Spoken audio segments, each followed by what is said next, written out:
this and more in tonight's awesome show, so please stick around. I am your host, Jem, and as always, joining me with their insightful and humorous commentary are just some of the cool kids from the Debate Flat Earth and More Discord server. Good evening, everyone. I've made the intro way too long tonight. Good evening. But enthusiastic. Yes, Yeah. I'm always enthusiastic. Me buttons I want to know where you got that baby for that baby soup, Jim. A mouth-watering array awaits. Me buttons have stopped working. I'm not sure how to make them work. Hang on, let me try it now. So that's doing nothing. Yeah, you can get ointment for that. Gonna need the buttons. I can actually. I can do it with the mouse, but it's easier. Oh no, I think it might have sprung into life. Hang on. Man, if your buttons don't work, I thought that meant you couldn't button your shirt anymore. No, it's not working. We'll go with the mouse for now. I might try and fiddle with it while we're in operation. Anyway, it took me a long while to put the show together, so if you find you enjoy it and you feel you'd like to reward me, there are links in the description of several ways you can do this. So I'd be very grateful if you would bung us a few quid if you feel like it. Anyway, what's first on the list? We start tonight with a little history lesson. In fact, several history lessons from around the world, followed by a couple more things to make you laugh. Enjoy. And then civilization was brought to the savages, who for some reason didn't like it. Following government orders, please remove chapters 5 through 10. Well, we better get on with it. All human life began here, in Africa. And then on the third day, God created the earth. We were attacked by the British. The British. The British. The British. The British. And they welcomed us with open arms. Right here, the birthplace of democracy. Here, the birthplace of democracy. We have a truly ancient history. Stonehenge, over 4,000 years old. 7,000 years old. 2,000 years old. 4,000 years old. Over 100 years old. Then a large and terrifying army. A small company of friendly tea sellers arrived from England. Set out for India. They tried, but the Romans couldn't conquer the Scots. The weather in Scotland was so shit, we chose not to. What about women in history? No one knows. Nobody knows. Nobody knows. Nobody knows. Nobody knows. Snow is falling down in Alaska town. Trump's on the sled, Putin spinning round. Laughing in the cold, side by side. Slipping on the ice in a friendly slide. Hey, hey, what can we say? Peace feels easy on a snow day.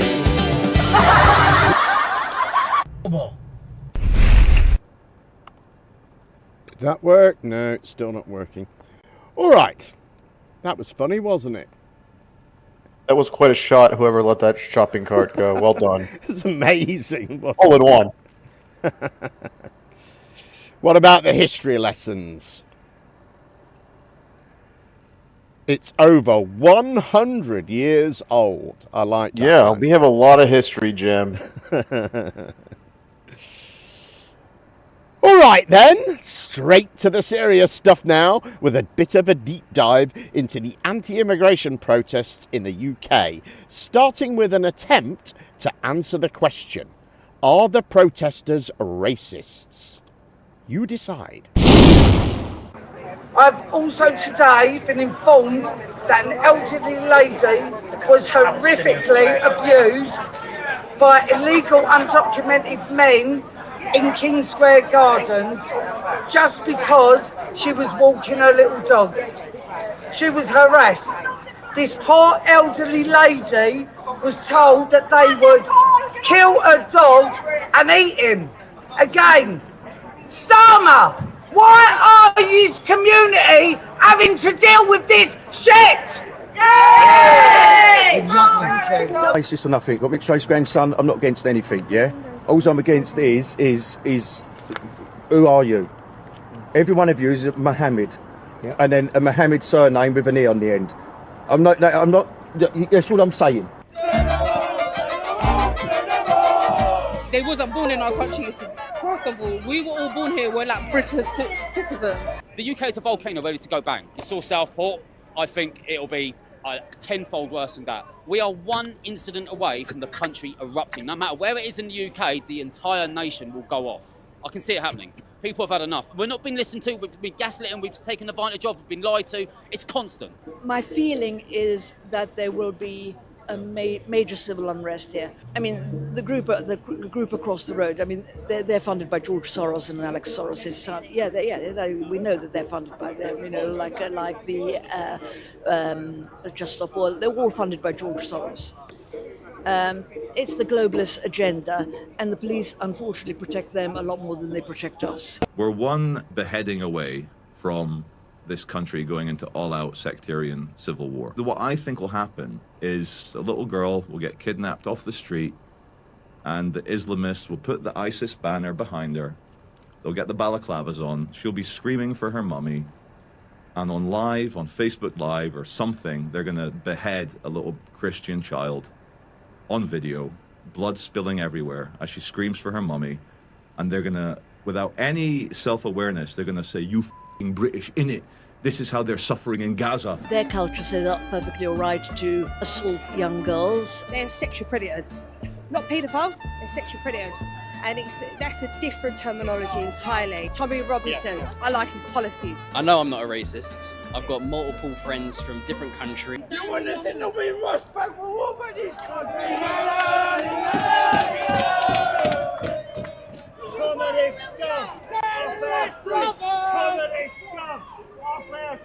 We're calm, we're peaceful, and we just want what's best for the English British public and domestically, in-house, and this is what we want. We want the equilibrium. We want it equalised. That's what we want. I heard some chants over there calling the people inside the asylum hotel pedophiles. Do you believe that? The majority, because when they came here, paedophiles, I would say they're sexual predators. Not paedophiles, they're sexual predators. And that's a different terminology entirely. I'm an incredibly concerned resident. I'm very local, just near here, and the dangers here to our children and to women are unbelievable. We already know from all kinds of things that have happened all over the country, in the latest one in Epping, that it is you put 1,100 men in there, and of course they're going to have certain needs which their culture says are perfectly all right to assault young girls. These cannot be nice people, because if they come from war-torn countries, why do they leave their wives and children behind for a better life here? That immediately tells you that these are not nice people. If they're vetted, then of course not. It's a completely different ball game. But these are unvetted. They're criminals by default. By the very fact that the first thing they do is enter a country illegally. They are criminals. So whatever you say about them, they are criminals. Also, I am very, very upset with King Charles, who is not like his mother. He's the absolute opposite. He's an Islamophile, and he has contempt for the British people. And he protects Islam. Never once said happy Easter or whatever, but yeah, anything in the Muslim culture, he's immediately there. I mean, he did give the Christmas message. Yeah, not on Easter one though, did he? I think reform would bring it to an evenish kill, and that's what I would hope for this, especially for the legacy of our children. And our children's children after. It's our sovereignty birthright.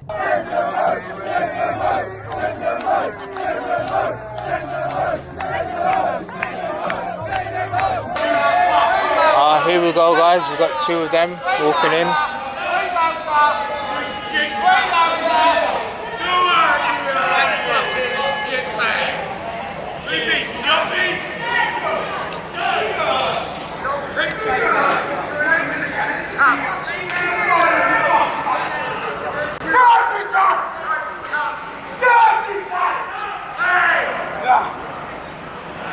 Piece of shit!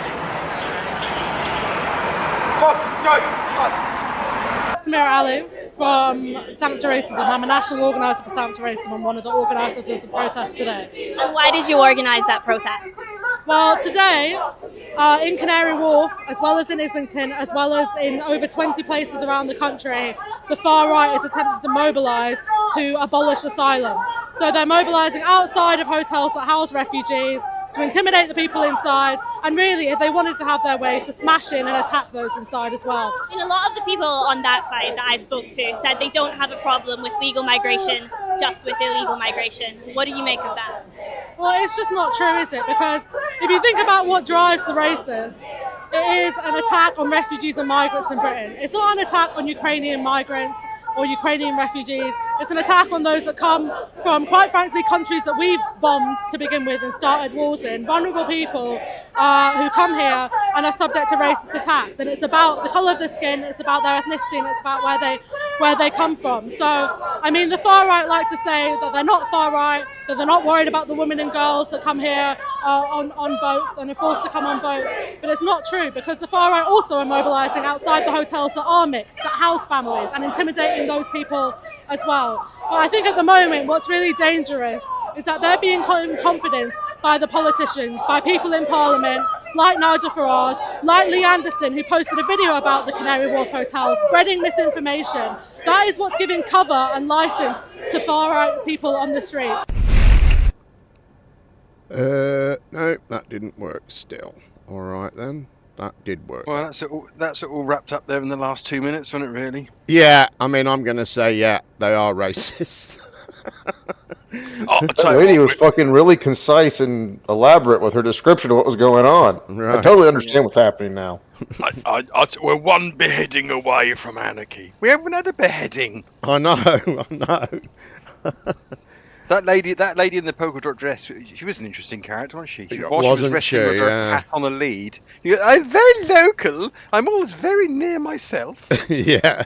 And Prince Charles doesn't say Happy Easter. Well, he's not supposed to. He's head of the church. Right. Happy Easter is not a Christian message. It's what fucking supermarkets put on the walls to flog eggs. Right. And since when have we had an Easter message from the monarch? That's not been a thing ever, has it? Didn't do an Easter one, though, did he?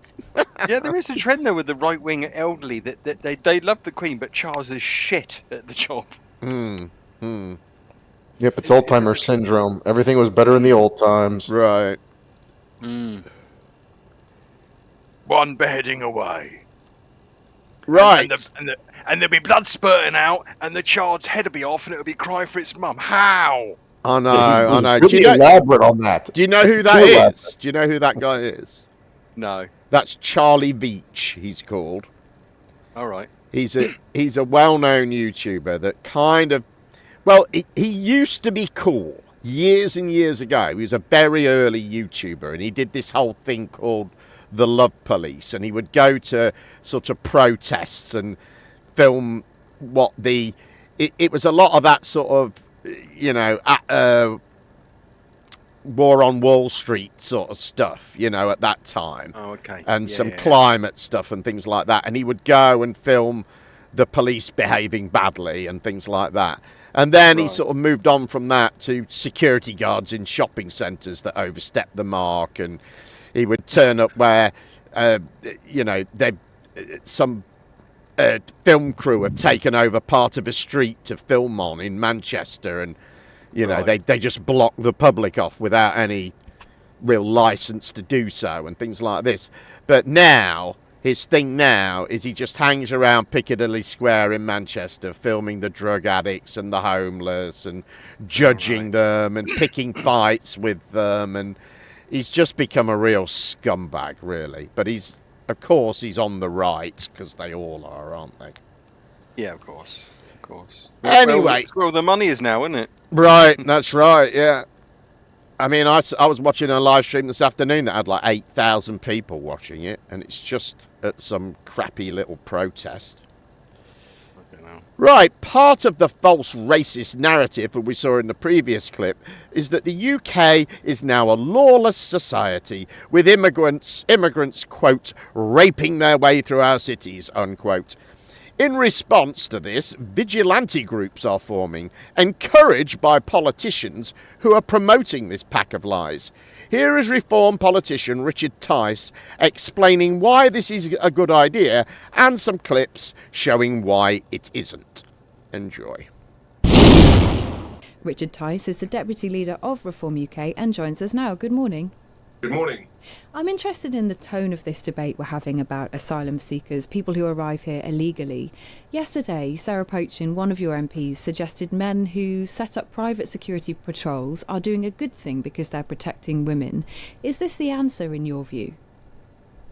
Well, clearly, men protecting women is it's a normal, sensible, good thing in the United Kingdom. We've got centuries of doing the same. It's the gentlemanly thing to do. And of course, traditionally, we would like our police to keep all our children and women and men safe. But regrettably, the scale of the challenge has become so huge and the police have become so distracted pursuing online tweets and other unnecessary things that people are being left to their own devices. And that involves essentially sort of setting up their own sort of versions of Neighbourhood Watch with a slightly more focus on specific safety. What about the risk, though, that people are seeing things that maybe aren't there? I mean, there's an example of a group of young people who'd gone camping in Wales. They were a group of scouts, I think, from around the country, and they'd been mistaken for migrants. And there were videos of them on social media. There were people who were very, very angry in the local community about it, but they were just children. And look, the biggest risk in life is never taking one. Are you really saying that we shouldn't do these patrols because of the small risk we might get something wrong? No, I think the opposite is the case. I think be sensible, be smart, stay alert. We're all humans. We'll all make mistakes from time to time. But you're saying you want to protect children. It's right to protect our women and children. You're saying you want to protect children, but in this case, a group of children were targeted for abuse. Yes. And clearly, in that situation, mistake has been made. Mistakes will be made. So, my advice to people is be careful, be thoughtful, but at the end of the day, we must look after our own if the police are unable to do it for us. That's what we historically have trusted the police to do, and that's why we pay our taxes.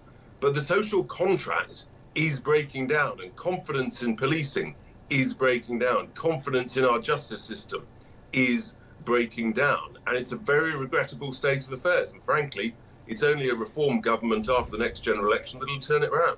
This politician called authorities on what he thought was a boat of illegal migrants. They were, in fact, a group of charity rowers. Rupert Law, formerly of Reform UK, claimed this was migrants entering the UK and promised to try have them deported if he was right. It actually turned out to be a group called Row for MND. We might look like vagrants given the fact we've been at sea for 15 days. But, it's not full of people. The boat's a different size, different shape. The crowd starts to follow us, and it's dusk, it's starting to get dark, and the torches come out. I'm assuming waiting to repel us if we decided to try and land in England. The independent MP said he makes no apologies for being vigilant, but promised to donate £1,000 to their motor neurone disease charity. Look at this, guys. Look at this, guys. Look at this, guys. Yeah, tell me these ain't delivery drivers.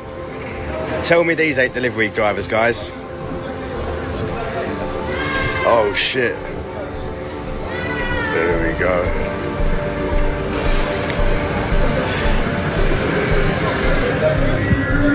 Georgina, I'm modding you. Georgina, message something quickly so I can see your name again. Shut up!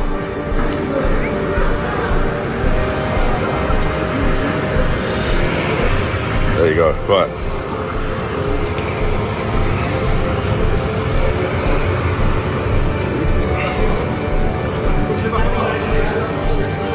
Shit, guys, here we go. Look, it's all kicking off now. Go on, Georgina, you're modded. Georgina, you're modded. Shame on you!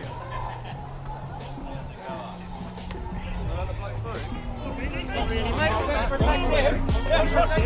Touch me, Fuck you pushing, why are you pushing people?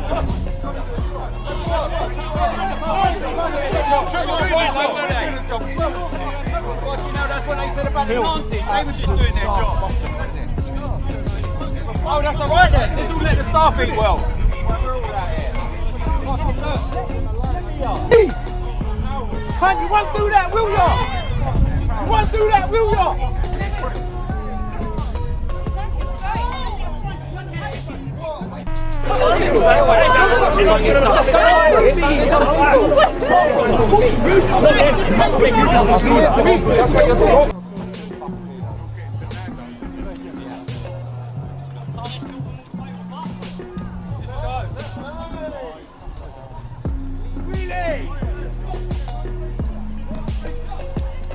Pochin also said that these groups of men, and she said in her words, become sexually frustrated. What's the evidence for that? Well, the evidence for that is that we are seeing an increase in the numbers of sexual assaults, leering and jeering, as I said earlier, coincidentally, around asylum seeker hotels. And when I campaign up and down the country, and I hear this from concerned residents close to these hotels, time and time again. And so I think the evidence is there on the ground. People's concerned around primary schools and things as mums takes their youngsters to school. So what do you mean concern around? What do you mean concern around primary schools? Just what do you mean about Richard Tice? People are genuinely concerned. What do you mean about concern around primary schools? What I mean is, for example, some of these illegal migrants hanging around nearby the gates of primary schools and sort of looking, leering, sometimes catcalling at the mums and the daughters going to primary school. Where is that happening? I regret to say, Kate, it may not happen in the sort of the Westminster village, but I'm telling you, in constituencies up and down the country, this has been happening and concerning constituents. Whereabouts is that happening at the moment? I've been to a number of different constituencies where that sort of concern has been expressed to me up and down the country. Whereabouts, though? I mean, I'm not disputing that people feel this very keenly. Just let me finish, because I think it's important. People do feel this keenly, but one of the most important things to do in this debate and this discussion is to make sure that we've got the evidence for everything we're saying. So whereabouts have you had reports that there are illegal immigrants or asylum seekers, people use different language, hanging around outside primary schools? Well, actually, Kate, it's the opposite. It would be irresponsible of me to quote a specific school in a specific constituency, because that might then herald a demonstration that might get out of hand. So much better to talk about the generalisation, the reality of the But hang on a minute, aren't you criticising the government for not being clear about where people are being sort of living in hotels? You're saying the government is failing people by not giving them information, but you're not giving me information. I'm giving you the stories and the reality of what is going on the ground, up and down the country, particularly in deprived communities, the poorest communities, coastal communities, where it's the cheapest and easiest to put these asylum hotels.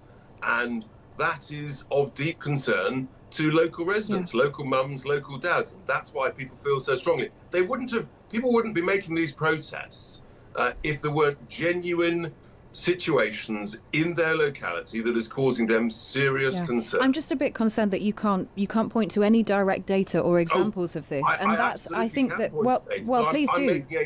I'm making a deliberate choice not to inflame a tense situation any further by naming specific schools in specific towns. And that's exactly what the government. That is exactly what the government says, and that's what you say. You accuse the government of covering things up when they use the same type of language around these same situations. Well, we've just been told a guy with a white T-shirt was asking a girl if she was 17 years old. Clearly a minor. Who was it?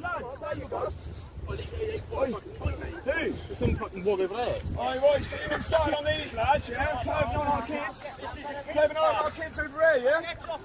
Get off the park, fuck off. Wait, look, he goes back down. Go on. Fuck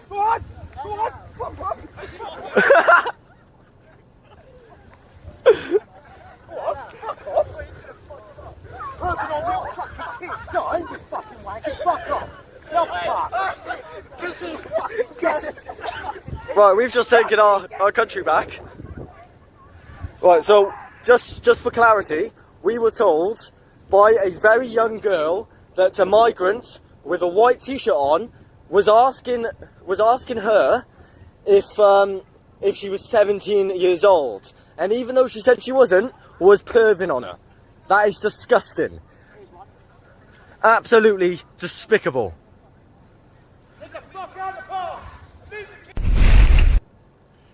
I'm not quite sure what perving on her involves. No. Thank goodness they were there to save the day, Jim. Yeah, they were taking our country back. It's getting a bit out of hand. It is, isn't it? It is. It's you know, that bloke on the bike. I've just checked whether he was delivering babies or guns or machetes. He was delivering food. I know. Well, I mean, that's it. And that guy, he hadn't even come out of the hotel. He just walked past where he had to walk past where the protest was, and they just surrounded him like that. I mean, it's so they're stopping people from taking food to people in the hotel. Well, he wasn't going to the hotel. He just walked past the front of it. Yeah, but those two bikes coming out, were they coming out? Oh, they were, but I don't think they had anything to do with food. I think they were just couriers or something. Right. You know, that were dropping, you know, like parcels or whatever off, you know. Yeah, there was a time in the UK, I don't know if it's right in the rest of the world, when any politician heard of people setting up, quote, their own neighbourhood watch with patrols, just come out and out, call it vigilantism and be done with it. Right.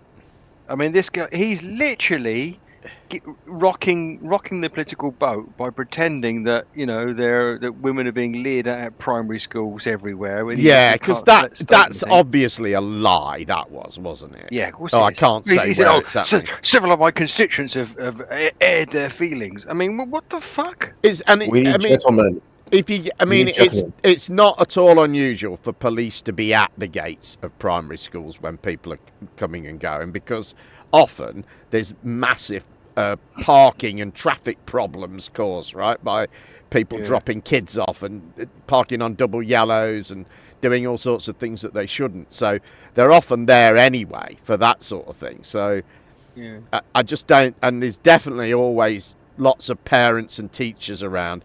I don't believe people just get to stand there leering. That's not going to happen, is it? The police would be called straight away, you know? Yeah. You don't need the police. You just need a lot of gentlemen standing around doing nothing, watching you. Right. And as you've seen, I mean, they thought that those rowers were bloody, asylum seekers. Immigrants. But the thing is, the rowers were off Great Yarmouth.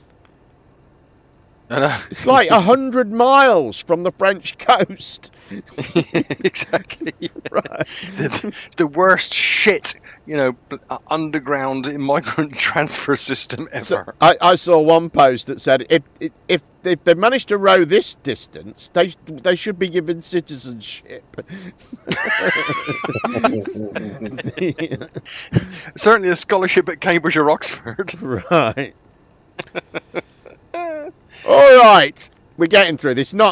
We are going to get to flat Earth stuff pretty quickly. The show is actually mostly flat Earthy stuff, but anyway, I do like to cover this stuff though. I have spent a lot of time on it this week. In our last show, we showed auditor AJ chasing a bus for 2 hours because he thought it was carrying migrants. Well, he's been at it again, or similar at least. In this clip, I think he sort of incites a problem. See what you guys think. Hopefully this clip tells the story. Yeah, so it's dying right down on people and what's going on. So he's at the end of a protest outside a migrant hotel.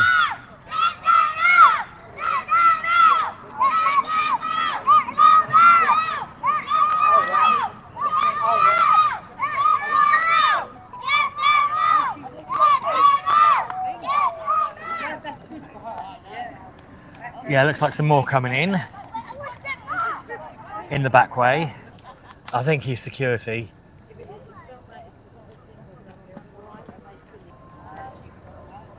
Yeah, even the kids don't want the men here because they know what's been happening in other places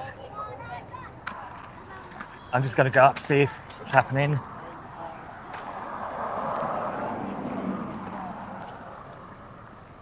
Just try to get in there. Yeah, you guys want that.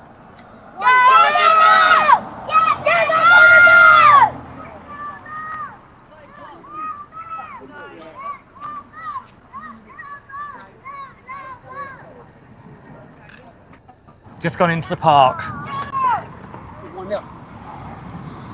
Yeah, that's one of the new locals. One of the new migrants.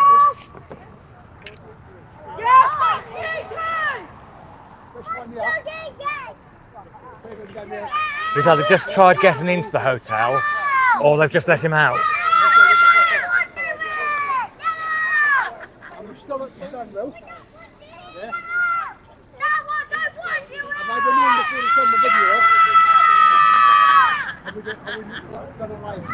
In here.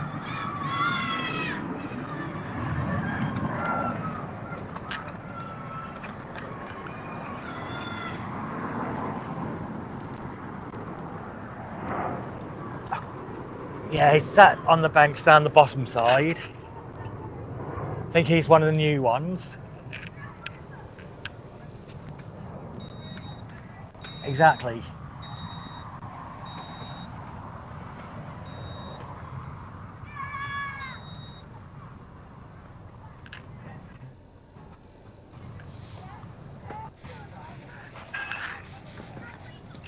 Yeah, just to warn you, there's one of the migrants down the bottom there. Yeah. Yeah, we're going to go over and interview him, see if he's got anything to say. Yeah, this will be interesting.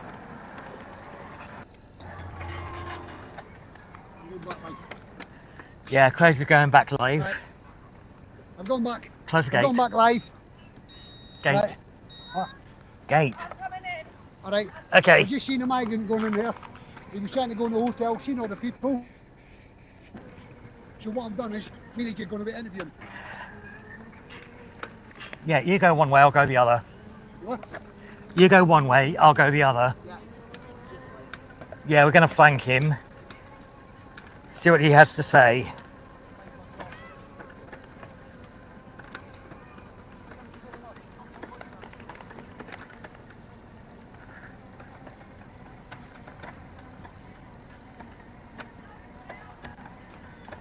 Yeah, yeah, he's pissed off now. Damn.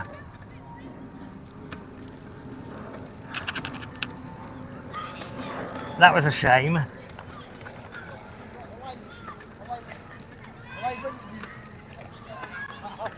Yeah, we wanted to try and speak to him to find out what was going on. Wait, what? Country people! Alright, Careful what you say. Wait, don't because you've got me to make you say that.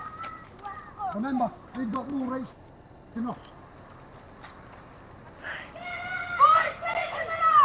Yeah, don't tell them.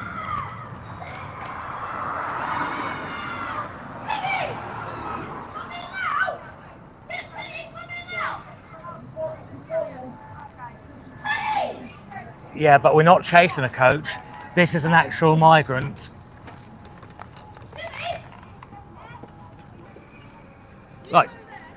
Right, girls, before you do anything, just be very careful because you don't know what he's going to do.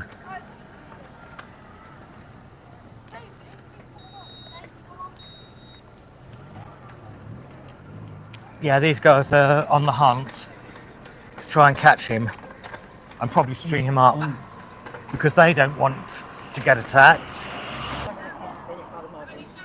Has been hit. Yeah, no, I think I'll keep this on now. One of the kids has actually been hit. Just go back, have a quick look at the live stream, see if they can get an actual description of the person and put it in the chat, please. That would be a great help because that kid has actually... That person's actually hit one of the kids. But it doesn't matter, listen, it doesn't Did you matter. grab him by your hand or? No, how did he Just grab your you? He said he grabbed it like that really tight when he fell down. And pulled you off your bike? Yeah. Did he pull you off your bike? Yeah. Did you he fall say off your anything bike? to you? I've got that. Did you fall off your bike? I did. When he grabbed him, you fell off your bike? Yeah. I think he grabbed me like that and then ripped the bag off. Alright. So he's someone goes at him. They've actually got the footage off me of the actual migrant. The one that's the one that's actually attacked one of the kids. Yeah, that's all he need. All the police needed, so they can actually trace him. The police are actually on the hunt as well, and they're actually going to arrest him and charge him. But this is a case of another migrant attacking kids. Yeah, I was at a hotel last Sunday over in Surrey, the Stanwell Hotel, over at the Stanwell Village by Heathrow Airport.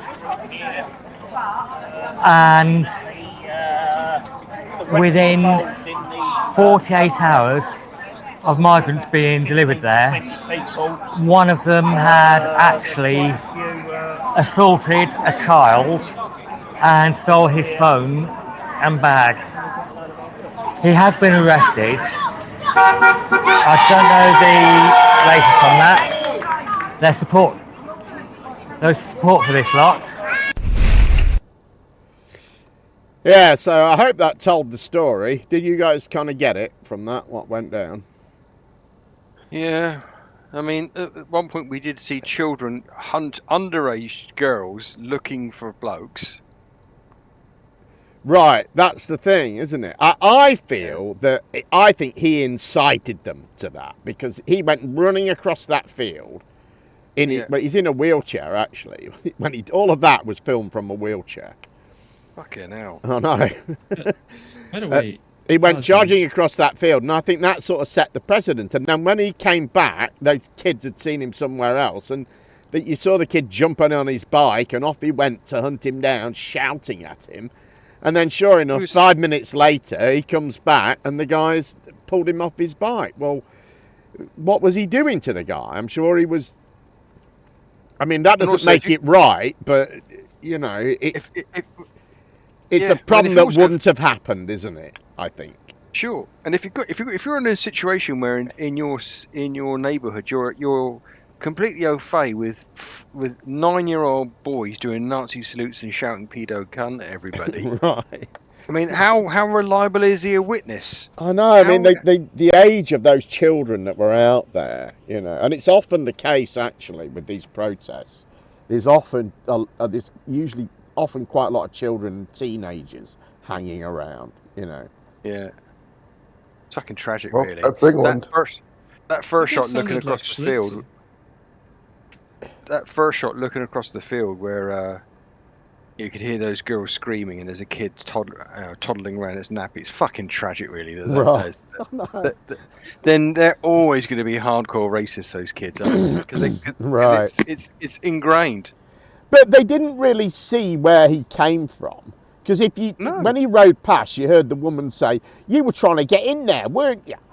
So he could have been a visitor. He could have worked there. They have no idea who he is, right? No. He might have just been someone that took a wrong turn and thought, "Oh shit, I've got the wrong place." They have no idea. But you know that you've got AJ running around saying, "There's a migrant there, just warning you." You know, like like migrant is just synonymous with, you know, psycho killer or something, you know. No, girls, go and hunt him down, but be careful what you say because you don't know how he's going to react. But off you go. I'm just going to go off shot now and leave you two underage girls to chase after some bloke. Right. It's fucking ridiculous. I know, unbelievable, wasn't it? It really was. Just a problem just cooked up out of nowhere. The guy they could have just let him ride by on his bike, couldn't they? And there wouldn't have been a problem, you know. Yeah. And also, he sat there in the field thinking, fuck, what's going on? And then all of a sudden, you can see a horde of them coming across the field. Right. Oh, no. It's just... Okay, rounding up this section with a bit of balance. Do these protesters have a point? Take a look. The Channel migrant who taunted Brits from his hotel room was reported to police in Germany for telling men how to kill their wives with a razor blade. Vile influencer Alexandra420 even told his 70,000 followers how to cover up their crimes in a live stream filmed just weeks before he documented his trip to Britain on a small boat. The sick misogynist is now in a 4-star taxpayer-funded hotel in West London after detailing his journey across the Channel. It has sparked calls for his immediate deportation. The thug told fans that if he ever caught his wife cheating or attempting to divorce him, he would kill her with a razor blade. This is what he told his over 70,000 followers. مرد با غیرت اجازه نمیده که زنش بره با یک نفر دیگه ازدواج کنه، طفلم داشته باشه که یک نفر دیگه زندگی کنه. شخصا خودم زنم بیستوری کنه دوستا. اینمی که براتون میگم که بیخی پیشوری جهان مجرم خطاب شوم. دانیتو یک دانه پله چند میته یک درجن پله؟ چند میته پله دوستا؟ چند میته پله؟ دو پیادونی میره په یک بسته پله میته 6-7 دانه داره. یک تایش صدقه سرش میکنم. خواهش میتم پیش از اینکه بکشمشم خوب یک بوتل شراب تایت میزنم. در زندگیم شراب نخوردیم ولی تکنیک یادتون میتم که جرم سرطان کپ شوه. یک بوتل شراب هم تو دیوانگان ده کمی زدی نمان که زیاد زود کده نشه یا جلو کده بکشش. پلیس مقامت چه میگه؟ میگه داد نشه بود. مشکل نیست. قید سر چند سال برای 7 سال. 7 ساله که تو در زندان هستی اوز بلدینگ میکنی. هر رشته که دوست داشته باشی آزا خانه آزا اوز بلدینگ آزا با درستون میرسی 7 سال بعد برای 30 سالام تو کیروب یک زن دیگه بگی. The Shadow Home Secretary Chris Philp branded the brute a clear danger to women who should be immediately deported. He told us, quote, "These quotes are absolutely sickening. The Labour government is allowing dangerous and violent men into the country by their failure to stem the illegal immigration crisis." In a report to Berlin police seen by The Sun, one worried German citizen told officers, quote, "In several publicly accessible live streams and recorded posts, this person makes statements that call for violence against women, especially Afghan women in Germany. This person explicitly urges men of Afghan origin to kill their wives or partners if they allegedly, quote, do not behave obediently." In several instances, he even provides instructions on how to carry out the killing in such a way that a conviction for manslaughter rather than murder would be expected in court. One of the residents who reported the man was a viewer called Lamar, another TikTok influencer with over 100,000 followers. Lamar told The Sun, quote, "I had been following him for around 5 months, and when I saw he had left Germany, it was a shock. This man has been very cruel to Afghan women living in Germany. He has done damage to the community here." We originally told how the boat migrant, one of 50,000 to arrive under Labour, took part in a 45-minute live question and answer session on Tuesday morning. In it, he claimed it was his wish to come to the UK from Germany because of soft-touch Britain's taxpayer-funded perks, despite already having been in at least 2 safe countries. He treated viewers to a tour of his Crowne Plaza hotel room, used as a stopover for migrants before they are bussed on to another asylum accommodation site.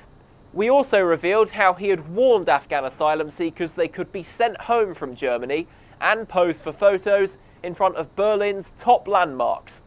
His popular TikTok account was wiped and banned after we intervened, and the Home Office was approached for comment.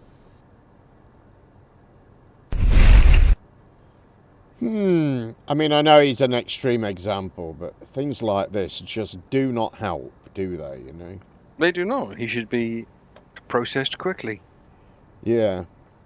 I don't know what's, you know, this is the trouble, isn't it? While people don't see progress being made on things like that, you're going to create more problems, really. Right.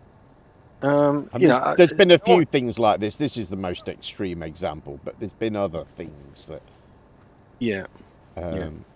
You know, I mean, one of the live streamers was recording at one of the hotels in the week, and he zoomed in on one of the windows.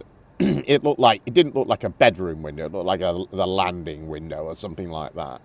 And there was a guy standing there, and he made a slit your throat motion across his throat at the guy. You know, right? It's just little things like that. There's other ones where they're leaning out windows, laughing at protesters and things, and none of it looks good. You know. Yeah, I'm still Germany's relieved he's gone. He's left the EU. He's left the EU. Yeah. I wonder how. I do not understand how they are allowed to do that, though. How they are allowed to, because I didn't think our asylum rules allow for people to move through a safe country to the UK.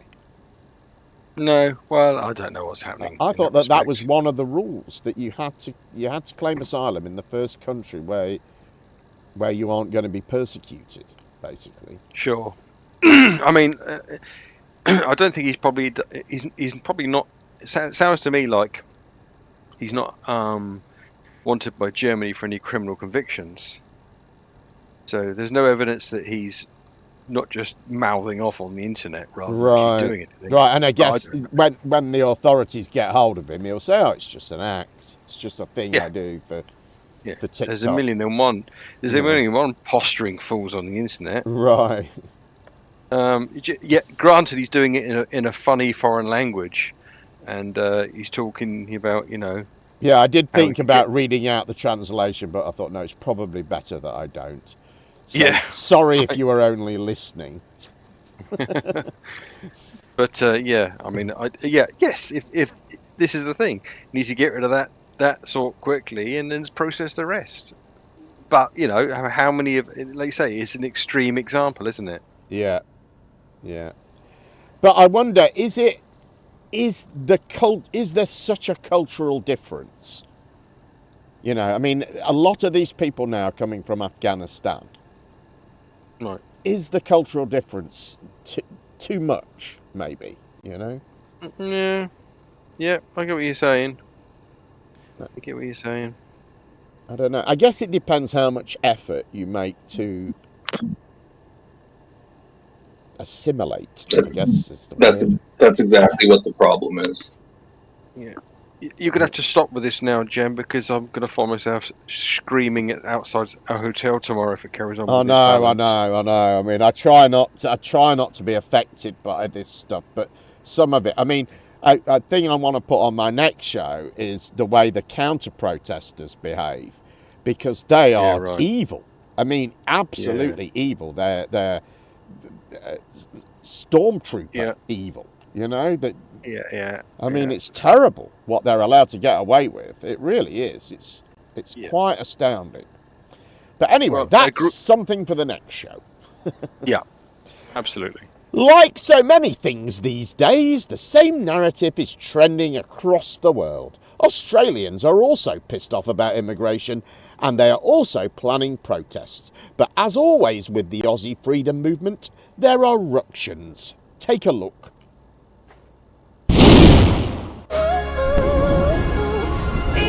Enough is enough, Australia! We deserve better than this! For the haters!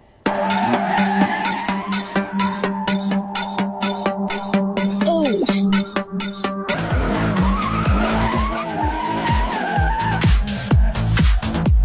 Australians come first. I'll see.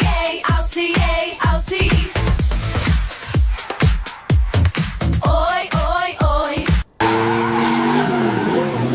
Woo! Go Aussie! This is how we do it down under. Now that my face is down as an organiser for Sydney, I'm able to continue on with promotion a lot easier, and it'll just make things run a lot smoother. Eventually we had planned to reveal my identity, as well as we will be eventually revealing who the other organisers are, just to give you guys a bit of peace of mind. But for now, let's focus on the fact that today the locations drop. I'm freaking pumped, absolutely pumped. And I know that some of you will be overly excited and waiting for those locations to drop because you've been hanging and asking so many questions. Let's talk about the march on the 31st of August. People keep asking if I'm going, and the answer's no. So the controversial coach, Big Chocky, is trying to cancel the August 31st March for Australia because he thinks it's racist. In 2025, with the state of our nation and our people, we actually don't have time to go around policing ourselves because something we're doing might be perceived as racist as we're trying to save the country. This really controversial guy who doesn't care what other people think and they can F off if they don't agree with them, he just put himself on the same team as Abby Chatfield in calling the Australians organising to stop mass immigration, calling them racist. Of course I'm going to the march on August the 31st. And I've heard all the rumours about all the fucking neo this and neo that's that are running it. Finger pointing and fucking accusations coming from every angle. I'll probably get labelled some kind of phobe or, racist or some shit like that probably, again. But dude, seriously, at this stage, I have been called everything under the sun since 2020. Because I didn't get that, I was called a grandma killer. Because I didn't want to comply with all the mandates and all the check-ins and all the bullshit that happened for those 3 years, remember that? I got called someone who wasn't a patriot, someone who hated my country, and someone who hated everyone else in my society.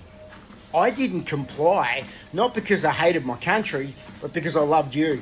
And I went to every single protest and every single event I could during that period of time.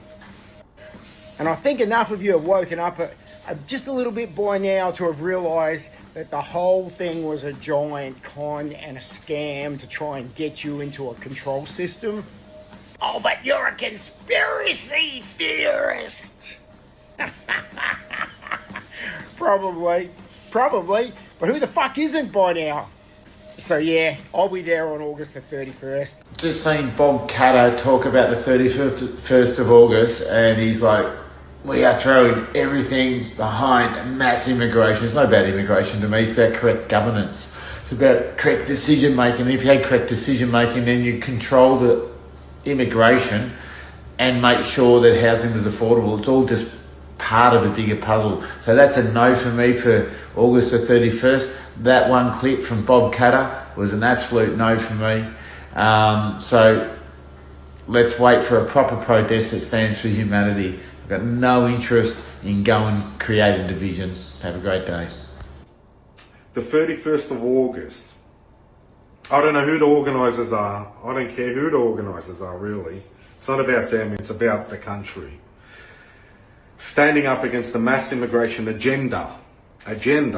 That's a key word, what they are pushing. That's why everything like the crimes they're pushing, they're probably working with the government to put fear into people. Those machete attacks are on purpose, guys. There's all hidden agendas everywhere. And I keep touching this because it's fucking weird. I've never done a video with a band-aid on. But yeah, I just want everyone to go, take your family and friends.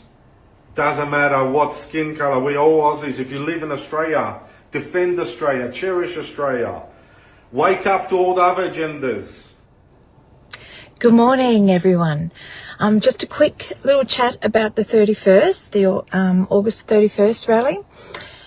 What I can see is that this is going around social media like nothing else, like wildfire.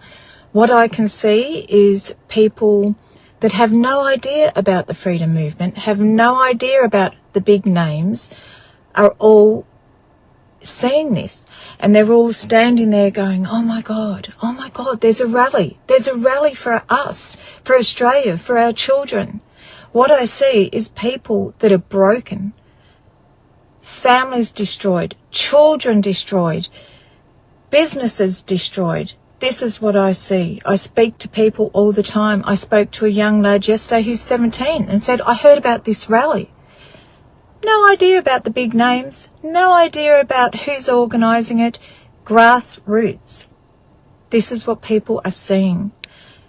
This is why I hate the division. I don't care who's organising it. What I care about is Australia. What I care about is the children. So all these people that you see denouncing their support of this event, They've all been told that they're not allowed to help. That's why they're denouncing their support and trying to ride the coattails and promote another event while getting traction for calling this one out. Any time that a positive thing gets traction, people will always try and tear it down. Always. Always. Now, I have a little confession to make. At this point, you should be watching another minute of that clip where we see a load of white supremacists saying, you know, I don't know, what were they saying? Some stuff about Hitler's cool and, you know, is it 16 words or 14 words? 14 words or, you know, that's... Yeah. And it's rumoured that they are some of the organisers of that event. But in the end, dead internet theory got to me, and I thought, no, I can't include that clip because that 40 seconds or whatever will cost me the entire show on YouTube. So anyway, that's really what it was all about. There's apparently white supremacists behind this event. Huh. So we'll have to see if I would find that concerning. We'll have to see if Rig goes. I bet he does. I mean, I would find that concerning. But it's interesting, isn't it, how the same narrative just gets repeated. America, UK, Australia, it's just the same thing being said everywhere, isn't it? Yep, it certainly is. They're conflating immigration policy with conspiracies about controlling you with other things, you know? Right. It all becomes one big blurry thing, doesn't it? As I've always been saying. Whatever the government is handing on a platter, you've got to kick against now. Right. Because it's all part of the same. It's also part of the same underlying strategic narrative.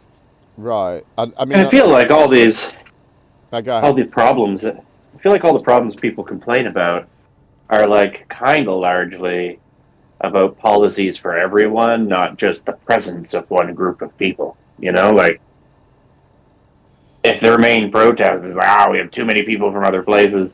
I don't know. Maybe your policies are broken. The thing is, nobody believes what they believe on that side of things. Nobody seems to believe what they believe for genuine, truthful reasons. It's always because, you know, there's always a load of lies behind it all the time. Right. Like they'll do this thing.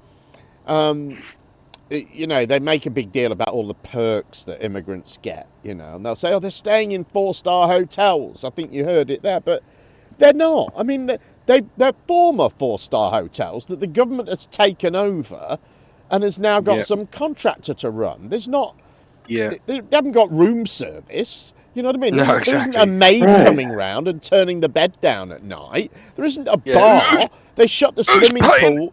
They shut the swimming pool and stuff down, you know. They haven't got the facilities of a 4-star hotel in any way. It's just a building that was once a 4-star hotel.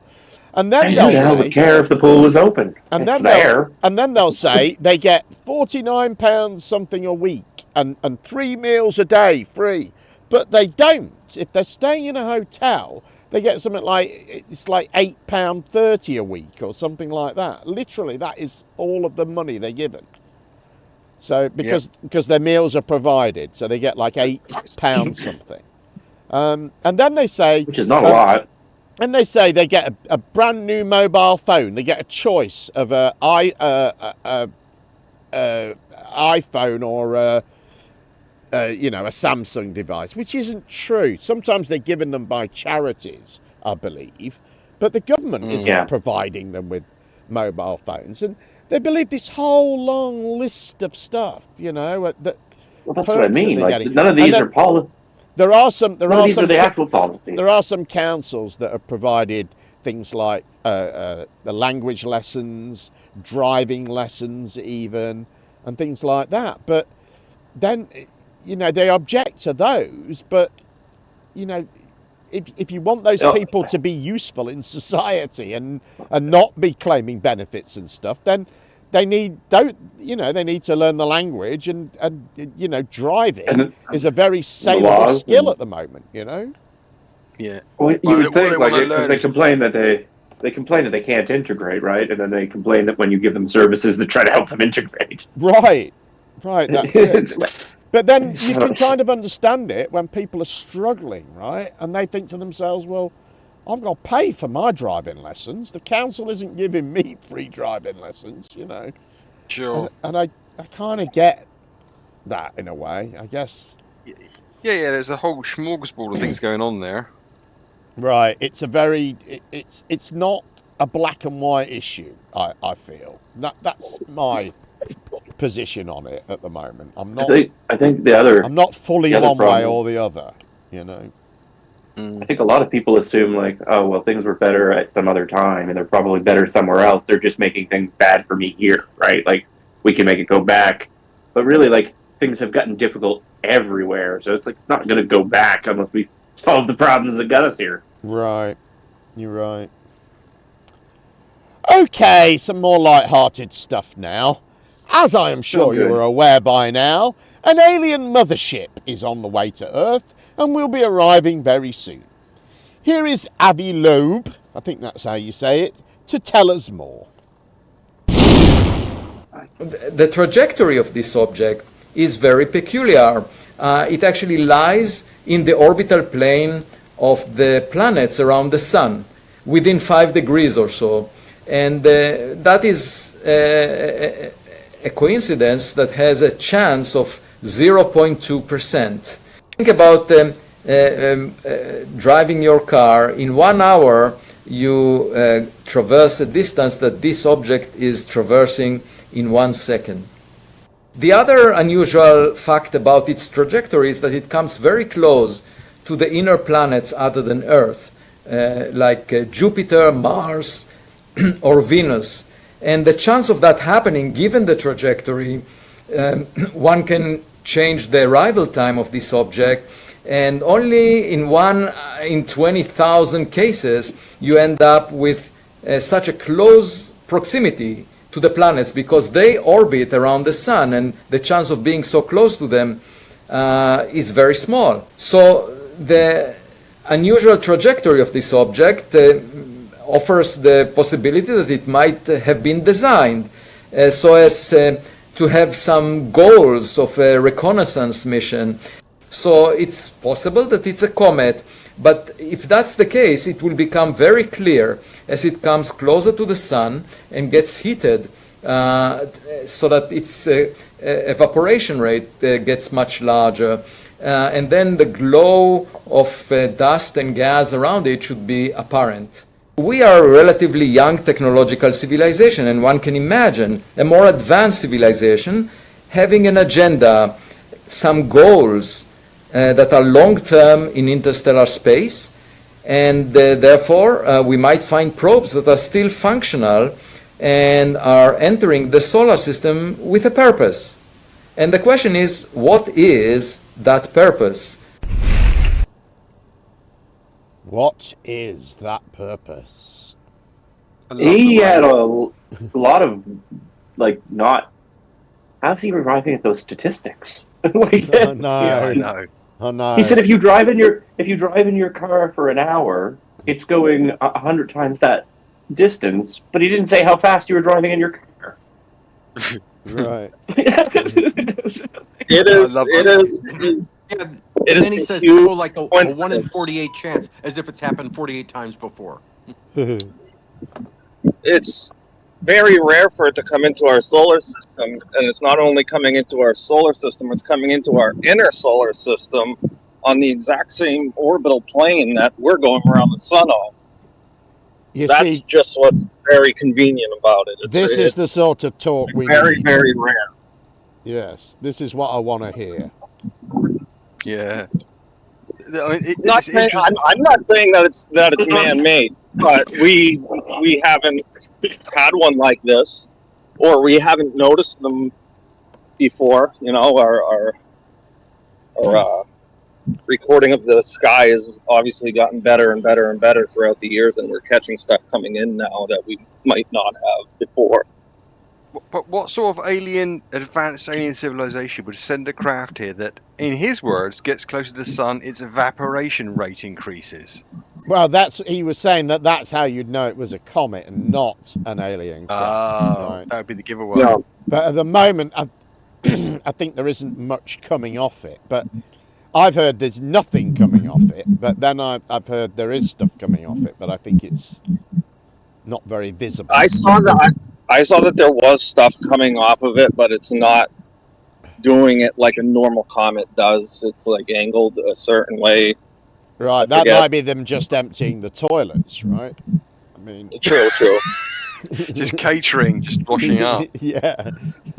But the fact that it's coming to our inner solar system, which is, I mean, fairly small compared to the size of the entire solar system, it's coming to our inner solar system on the same orbital plane. Like, that's a huge coincidence. Yeah, it'll be within 5 degrees. I hope it's aliens. I really do. I think, Oh, I do too. That'd be awesome. I don't expect it to be, but if it is, it's going to turn around quite quickly. Yeah, maybe. Yeah. So let's they'll land and some lads will chase it off the park, won't they? Yeah.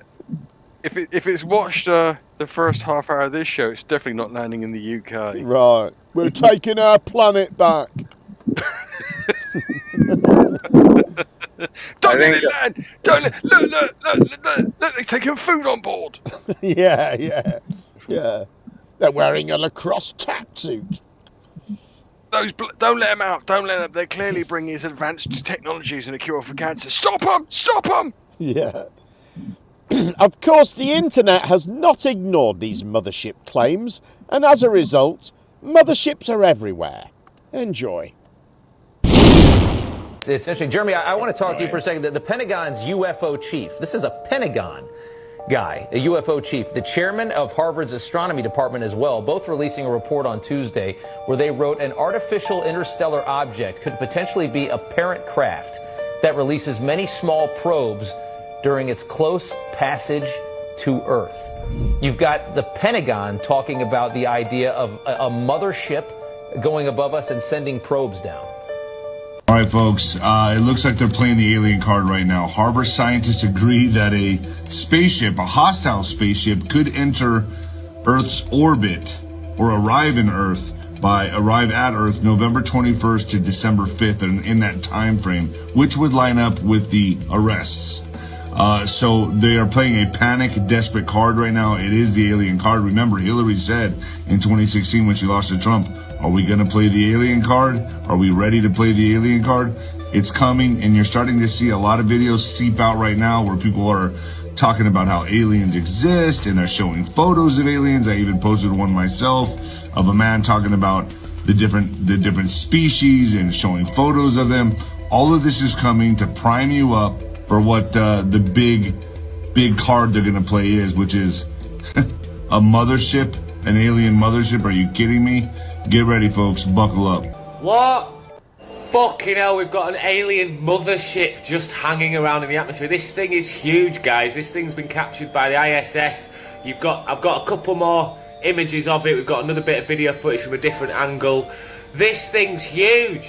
I mean, what the heck is going on? We've currently got earthquakes. 4 or 5 earthquakes have hit California as well in the last 24 hours. The planets are currently in alignment, which I think might have something to do with the earthquakes happening in California, potentially.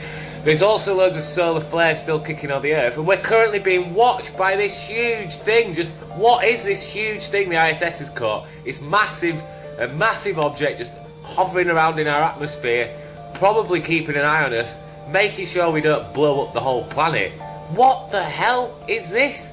It's massive. I told everyone, look.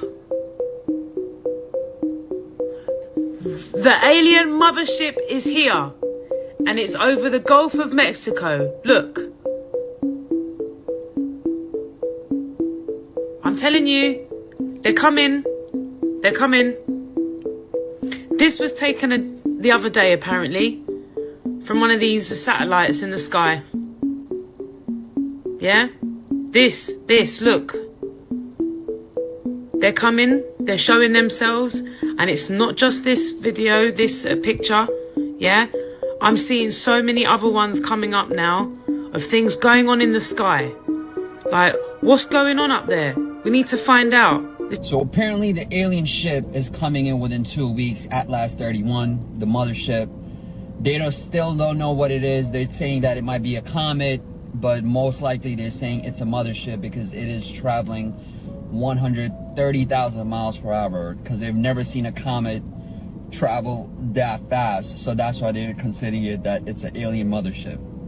Possibly can't be a mothership. Maybe they're here now because it's time for them to reveal themselves, or maybe United States has to pay a debt that they own to the alien, the contract that Eisenhower possibly made. I don't know if you guys know the story. Look up President Eisenhower contract with the Greys, okay?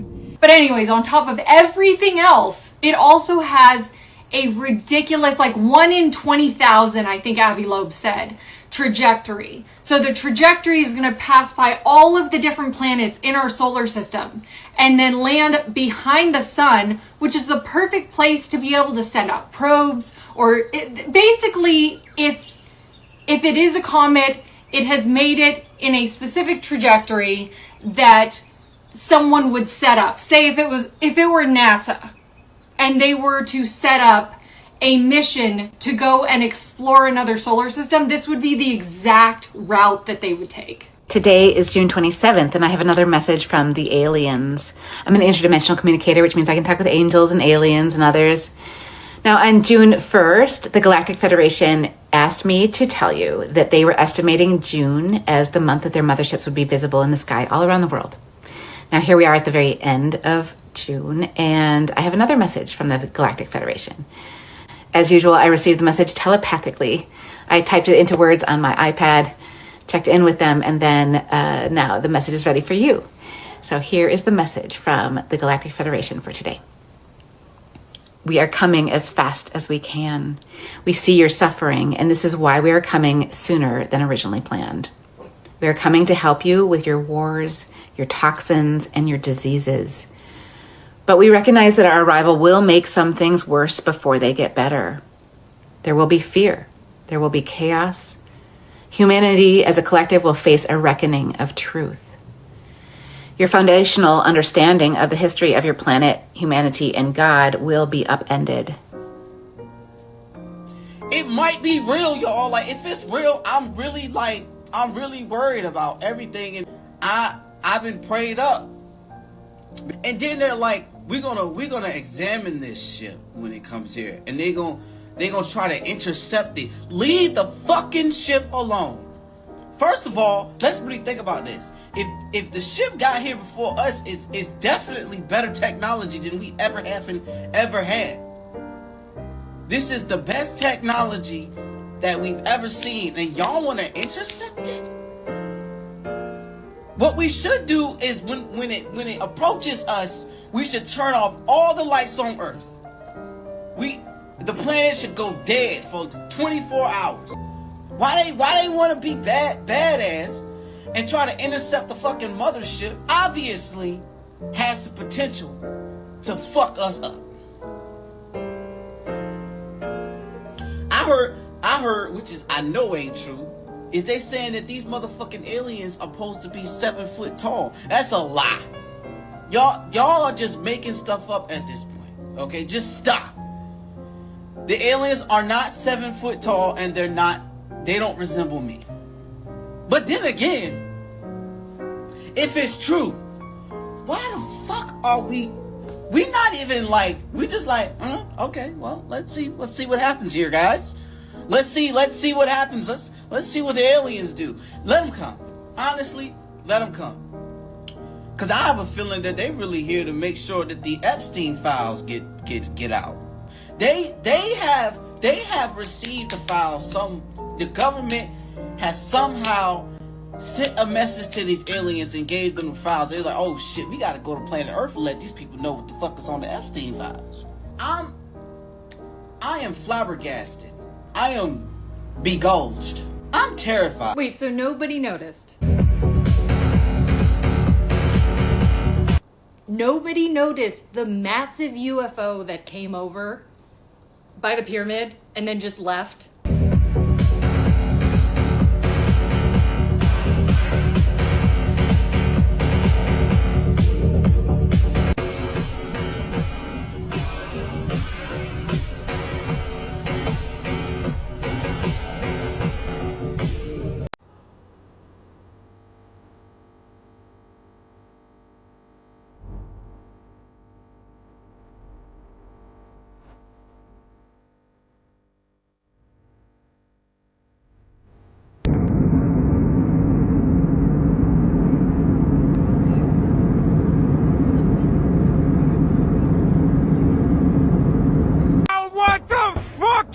this shit, bro? What the fuck is this shit? Why are they over a cemetery?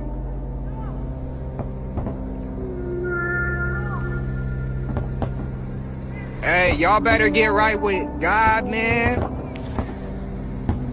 Y'all get right with God, bro. Oh my God, the cops are down there saying go back to your house, bro. Yes, come here. Look at this shit. The cops are down here saying we have to go back to our houses because they don't want us to film it. I think that was a Christmas tree. It was very nice, whatever it was. Hey, it's good to know that we've got a bunch of alien overlords coming down to sort out the Epstein files for us. Yeah, that is good.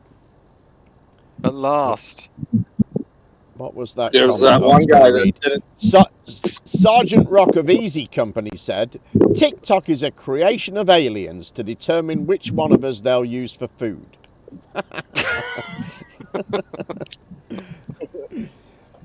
And the Galactic Federation. Good point. Please don't forget to super chat the show if you're enjoying it, or better still, bung us a few quid via PayPal. The link is in the description. Thank you very much. It helps a lot. It takes a long time to make, and it's encouraging if people bung me a few quid. Thank you very much.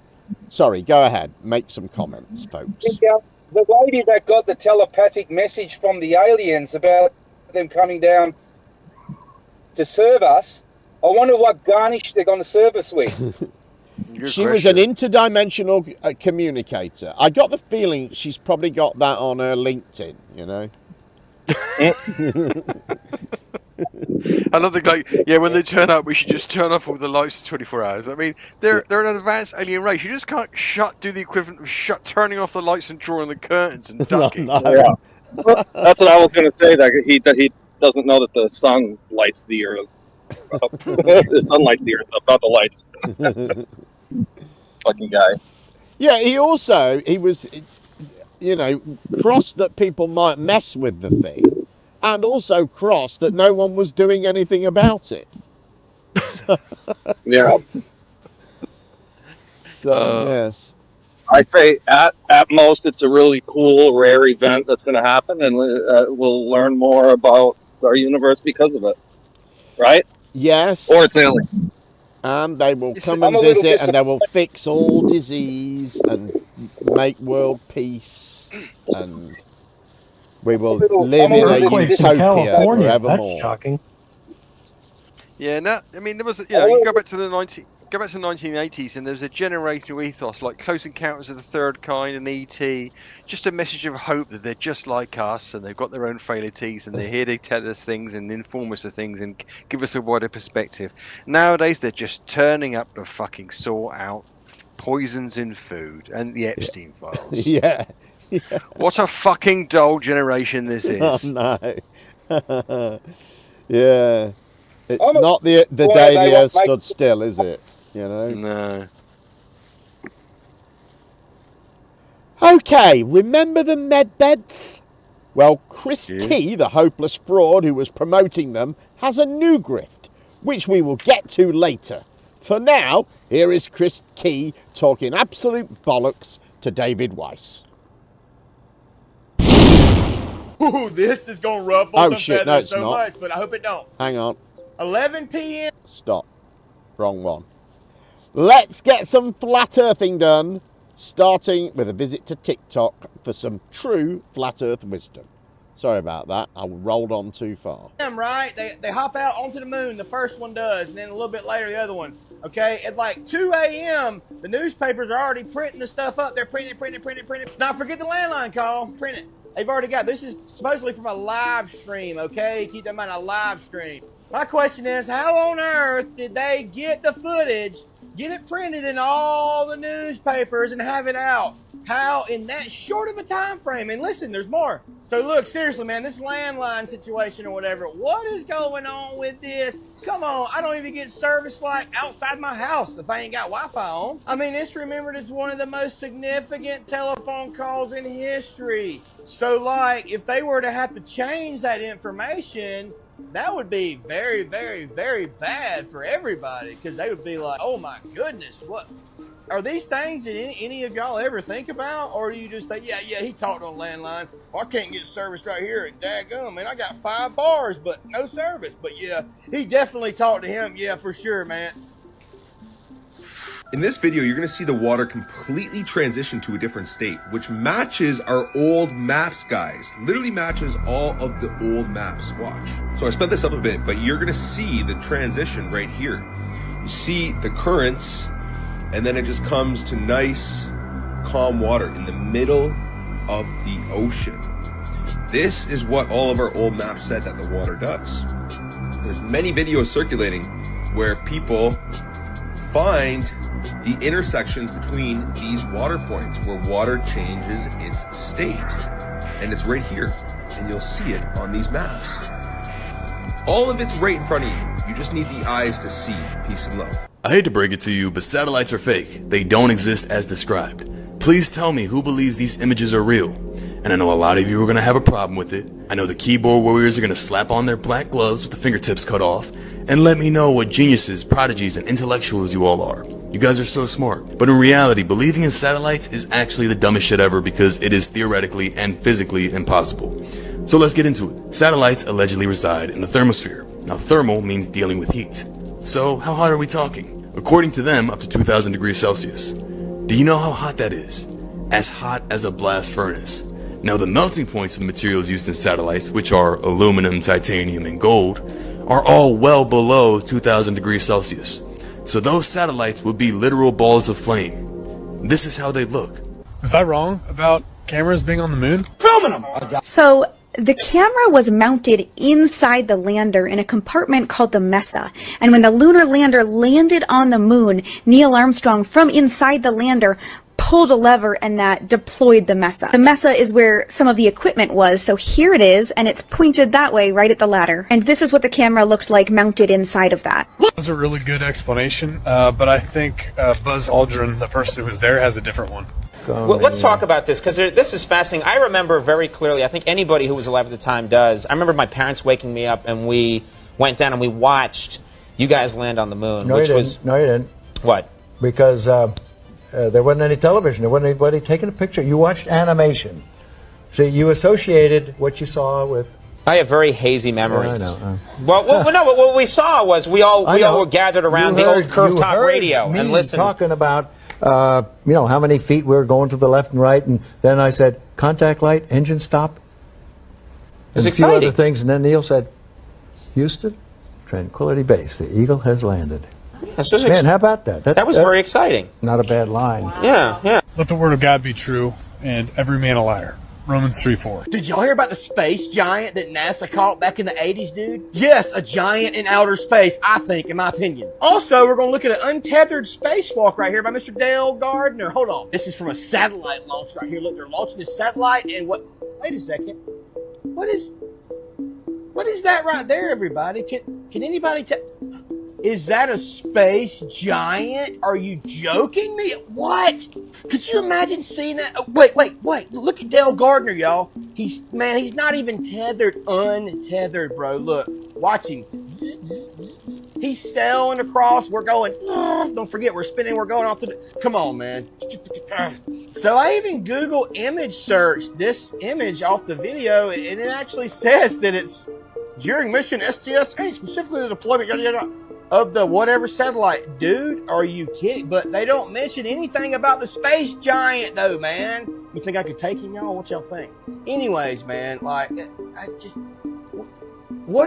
really want to hear y'all's thoughts on this. I already know the comments are going to be lit up, and they shouldn't be, man. We should be able to look at this and say, hey, you know what? Maybe he is right. I mean, what is that? I mean, obviously, I'm not saying it's a real space giant. Come on, man. Just come on. Whoops. I'm still reading about how to fix me buttons. Anyway, load of old bollocks there, wasn't it? Same old shit, really, pretty much. Space giants. Yeah, do you remember that one? Why has there always got to be something that no one else has seen? I mean, the guy talked about, he's untethered and you go flying off. It's all the same old lack of physics, isn't it? Basically? Right, yeah, just same old shit. Tragic, really. There's two types of people. There's people that have seen a night sky, a real night sky, and there's people who haven't, who've grown up in the city their whole lives. And those are the people who say satellites don't exist. Yeah. Because you very easily, if you are around somewhere where there's very little light pollution, you'll see numerous satellites. I must admit, it's been many years for me since I've seen a proper night sky. It's been a long time. Yeah, it's been a long time for me too. Since probably I was like 12, probably like 16 years maybe. But I remember seeing satellites like almost every night. I'd go out there and just look at the sky, and they look like stars, but they move across the frickin' sky, and then they'll blink out because they're frickin' going into the shadow. They'll just disappear. I can remember seeing Skylab back in the 70s. Like 76 or 77 it would have been. But they're theoretically and physically impossible. Didn't you hear what the man said?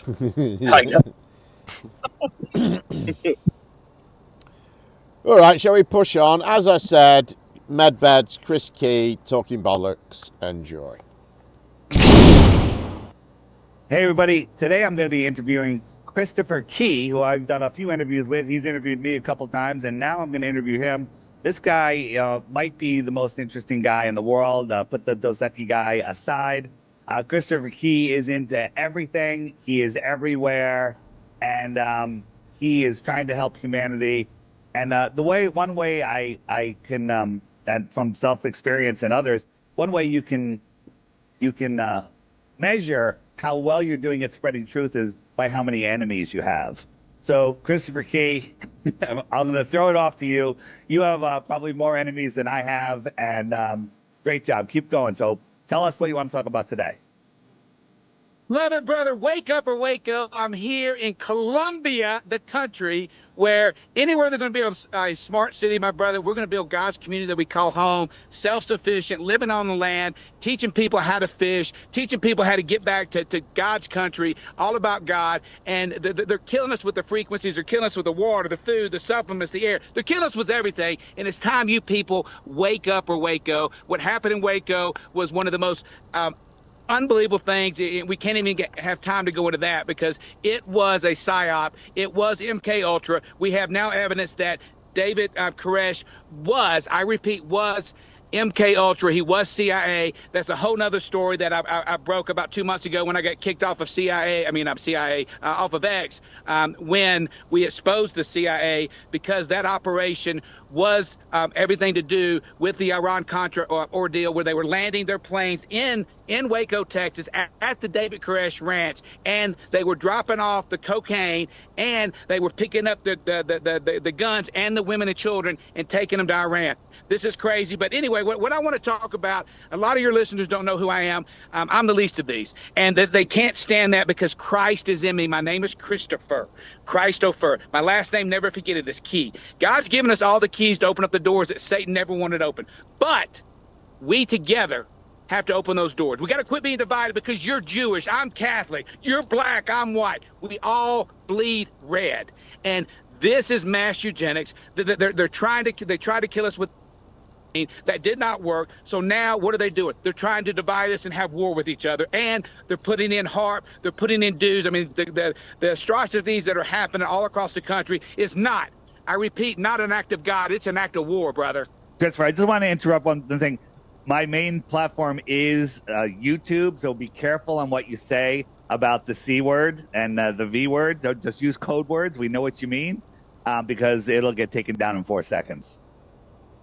Okay, well, again, I am the V police, and I used to be one of the most respected men in health and wellness. I brought to market a device called the Bod Pod. Every major athlete in the country has utilized that. Every major university has bought it, the Air Force Academy, the Naval Academy. This what got me well respected. I've been part of 4 national championships, 3 Super Bowls. I've been on the cover of Sports Illustrated, been on 60 Minutes.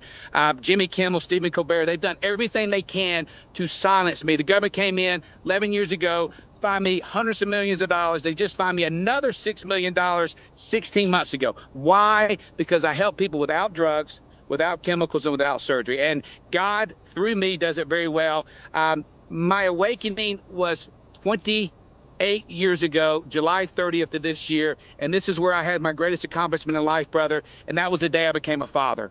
And everything changed for me because my twins were born with the most rare disease on the planet called phenylketonuria, otherwise known as PKU, where my twins will never eat protein. No milk, no chicken, no cheese, no fish, no birthday cake, no bean protein, no protein whatsoever. If they do, it becomes toxic, goes straight to the brain, and it causes the most extreme mental retardation there is, okay? Why is this important? Because I used to own a bunch of health clubs. I used to love the V. I used to have clinics at my health clubs where we promoted and I paid for people to get the V. And I thought they cured polio. I thought they were the greatest thing since sliced bread. And then when my twins were born with this rare disease, I went to my pediatrician. I said, look, doc, my kids have this rare disease, and you're wanting to V them today. So what can you tell me about the V and PKU? And he said, Mr. Key, I don't know anything about the V and PKU, but what I do know is your kids are part of this new schedule where they're going to get 72 Vs before they're 18 years of age. And I said, Doc, I had like 8. Why 72? And his answer, Dave, was, I don't know. And I'm like, you don't know? I said, well, look, Doc, I'm a huge researcher. Are there any studies to show me that that new schedule's safe? And he said, Mr. Key, there's thousands. No, there's tens of thousands of studies. And I said, great. Can I see one? He said, do what? I said, can I see one of those 10,000 studies? Go ahead. Not that everything has to be related to flat Earth, but that's what Globers say. There's thousands, tens of thousands of proof for the globe. And I was like, can you show me one? And they can't. Back to you. They can, and that's where, you know, this cognitive dissonance, you know, this paradigm where people don't want to be wrong because it changes their whole paradigm. Brother, I love it when I'm wrong, because when I'm wrong, I've learned something, and I don't want to live with my head in the sand. I want to know the whole truth and nothing but the truth. So help me God. That is what a truth seeker is. Somebody that's willing to find out when they're wrong. That's how you become more truthful. And again, and this is where, you know, you people that are listening, your audience, I know, is so much more awake. But please, you don't know what you don't know. And I tell people, do not believe anything I say, because I'm bat crazy, okay? But do what the Lord commands each and every one of you to do, and that is test and prove all things. Not some things, but all things. And I promise you, if you do this, He'll show you the truth. And the truth shall make you free. And that's what I've been on my entire life. And when my kids had this rare disease, and, you know, he said, there's 10,000 of studies. I said, well, great. Can I see one? And he said, right now? And I said, yes. You got my precious twins on the table. You're about to inject them. I've got to see a study. He's like, Mr. Key, nobody's ever asked me that. I'm like, well, dude, I'm asking you, and I got to see it. He said, look, I'm very busy today. I don't have time, but I'll have it by your next visit. And I said, okay, you're not touching my twins today, but, you know, he says, I'll email it to you.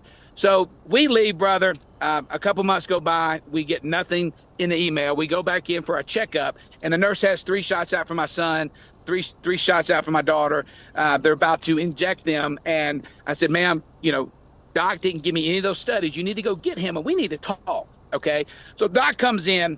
He will not look at me, Dave. He's like, Mr. Key, there are no studies. But Mr. Key, they have to be safe. They've been approved by the CDC, the FDA, the AMA. You don't trust us? I'm like, dude, I said, you told me there were 10,000 of studies, and now there's not one, and you want me to trust you? And I said, brother, I just watched you inject that child across the way, and now you want to inject my child? I said, brother, you took an oath to do no harm. And there's no study that this new schedule's safe, and you want to inject my children. He says, Mr. Key, you're getting awful loud. I said, you dang right I am, dude. There's no studies, and you want to inject my children? I said, dude. He says, Mr. Key, I think you need to leave. And Damn brother, right you I need left to that leave. day. Yeah. I left that day, and I was a truth seeker before that, but I had been indoctrinated into the system. You know, I went to college at the University of Alabama, and I was brainwashed into those things. But because of my twins, it woke me up, and I realized that they were poisonous. Number one, with the V. And then the V took me to water. Water took me to food. Food took me to supplements. Supplements took me to herbs. And then herbs took me to frequencies. And my life changed. And frequencies took me to flat Earth. Herbs. It's herbs. Anyway. Any thoughts? Well, he's a bit of an unt, isn't he? Yeah. I mean, do you think anybody listens to that and believes any of it? It just sounds like just such utter bollocks, you know? Well, herbs took him to frequencies, and then frequencies took him to flat Earth. And all that crap about his kids having this disease and going to the doctors and there's no studies and oh my God. Was it? I mean, I don't know. He said, "Oh, I was into that. You know, I was totally into the V's and the C's and all that." Yeah. And then he tells you he's not. He never was. Yeah, not believable.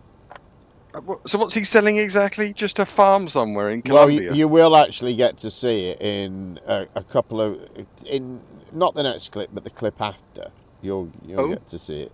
Basically, it's a very small bottle of seawater for $40 or something like that. Fucking hell! You got the right frequencies, and I'll take it. Anyway, Apollo 13 astronaut Jim Lovell sadly died last week, and of course, the flatties came out to pay their respects. Here's fittest flat earther. So Freemason, I mean astronaut, Jim Lovell passed away yesterday. And I couldn't help but notice something very interesting about his astronaut photo. Do you see it? I'll give you a second. Do you see it? Because I sure saw it. How about on this closer view? Anything? Well, why don't we zoom in right here? Why would he be pointing down? I don't understand that. Why would he be pointing so intentionally down? Because like I intentionally Freudian slipped in the beginning, Jim Lovell was a Freemason, just like every single astronaut. Here's Buzz Aldrin, who supposedly walked on the moon. Freemason. And there's his little Freemason symbol right there. And another astronaut. This was literally from a postcard. Freemason symbol with the all-seeing eye. And why would he be pointing down? Why would Jim Lovell be pointing down in his astronaut profile picture? Well, because the Freemasons worship Lucifer, the light bearer, and Baphomet. And you see Baphomet over there? Do you see what he's doing? Here's Baphomet with his pointing down, just like Jim Lovell was. And as above, so below. Also with their little satanic star there. And you know what's funny? If Freemasonry were just no big deal, it's just some sort of like moose club or lodge club, well then there would be no problem sharing that with the world. But Jim Lovell was a Freemason 2 days ago when I looked into it. But then today, probably because the Google searches were being punched in left and right, nope, no, there's no evidence. He's not a Freemason. That's conspiracy, not a Freemason. But aha, I have the receipts. I screenshotted it before you could change the algorithm. But here's where I'm going to catch some real flack, is Jim Lovell ended up moving to my town. He opened a restaurant in the town that I grew up in, called Levels in Lake Forest, Illinois. I literally had my post-wedding dinner here. Illinois even named a day after Jim Lovell. And there are so many people sad and up in arms that this hero is gone, this amazing hero. Even Tom Hanks weighed in on the fact, because Tom Hanks played his character in the movie Apollo 13. Well, I'm sorry, I'm here to rain on that parade. This man was no hero. In fact, he was a huge, huge deceiver and liar. And the proof is in the pudding. And how can I say this so confidently? Well, because once you've done enough research to know that you can't go to the moon, it's not a possibility. How do I know they faked it? Because you literally can't get there, and you definitely can't land on it. And with enough research, the evidence proves that over everything else. The only reason you think you can is because you've been told so and you've been shown it on the TV. You believe it. Well, I know that you can't. And part of the evidence is right there. Right there. That is evidence in this picture with him. It's like God gave us a little gift right there. And I'm going to show you why. You know why? Because light reflects like this on a ball. The point sticks just like that on any ball ever. Even when that ball is water, because water reflects light like that. And I'm going to show you what the Earth does. The Earth always reflects the light all the way to your feet, because this water is a flat surface, not a rounded, curving one. Otherwise, that light would be stuck right there, not all the way here. Every single civilized culture that ever existed has known that we live under a firmament, a dome, a barrier, and that there's waters above and that our surface is flat. Oh, every single one until Ball Earth NASA and their Freemason astronauts came up and fed you a bunch of nonsense. You know, the ones who literally worship Baphomet and Lucifer. And they have to tell you it's part of their revelation of the method or release of any karmic debt that they might owe. Because if we tell you, we're not really lying. I mean, personally, it's why I think they made this launch back to Earth from the moon looks so ridiculous. Because they have to tell you. And their way of doing it was how bad it looked. I mean, you can't honestly look at this and think that's real. Do you? Do you? And let's not confuse this video with other videos I do. I think he really passed. I'm just trying to tell you, he's not a hero. Far from it.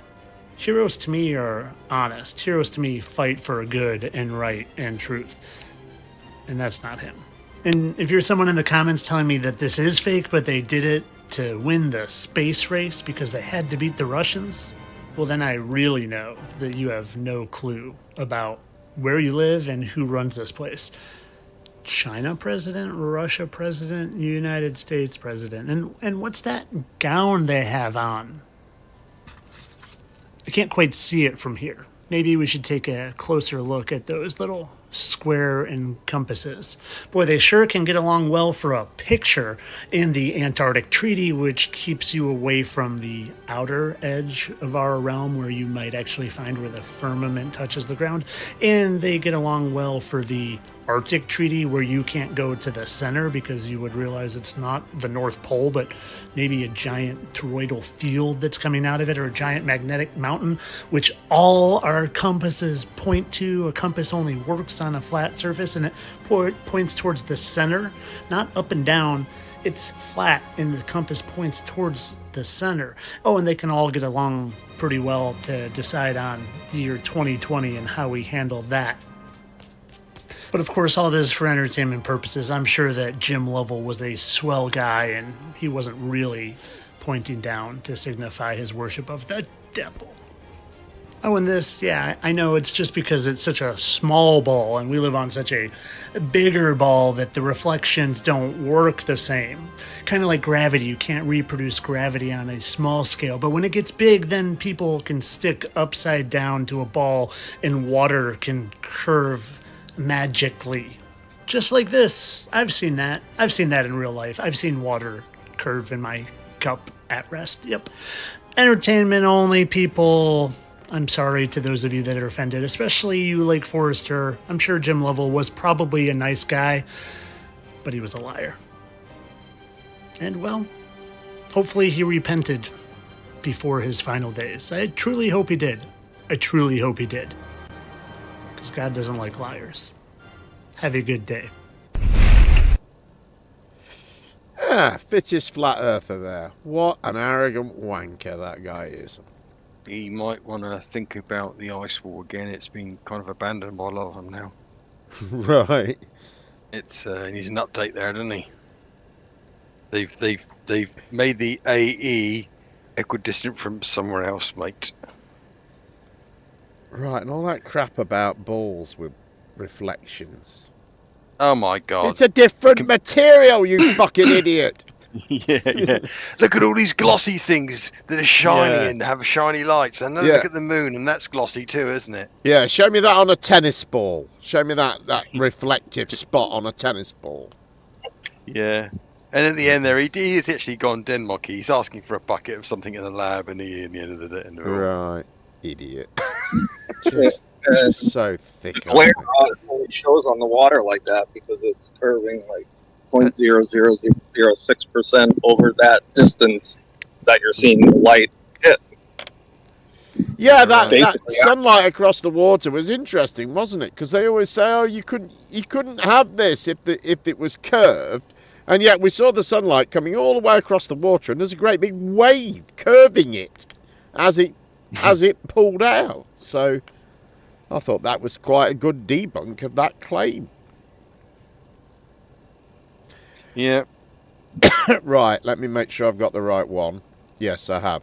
I mentioned Chris Key's new grift, which is a small bottle of seawater called Masterpiece that can get rid of your Bluetooth nanobots. Here is Weiss with another loon to tell us all about it. Hey everybody, welcome. Today I have Terry from Masterpiece here, and the reason I have Terry here is because her product, or the product from her company, Masterpiece, is mind-blowing to me, and I'm very cautious about what I like to tell people about. I don't ever promote anything for any other reason than I love it myself and it works for me. A quick story. A bunch of years ago, when Masterpiece was first coming on the market, Terry reached out to me. I was like, Dave, I want to talk about this. And she's telling me about their whole plan and wanted me to promote it. And I blew her off like the wind.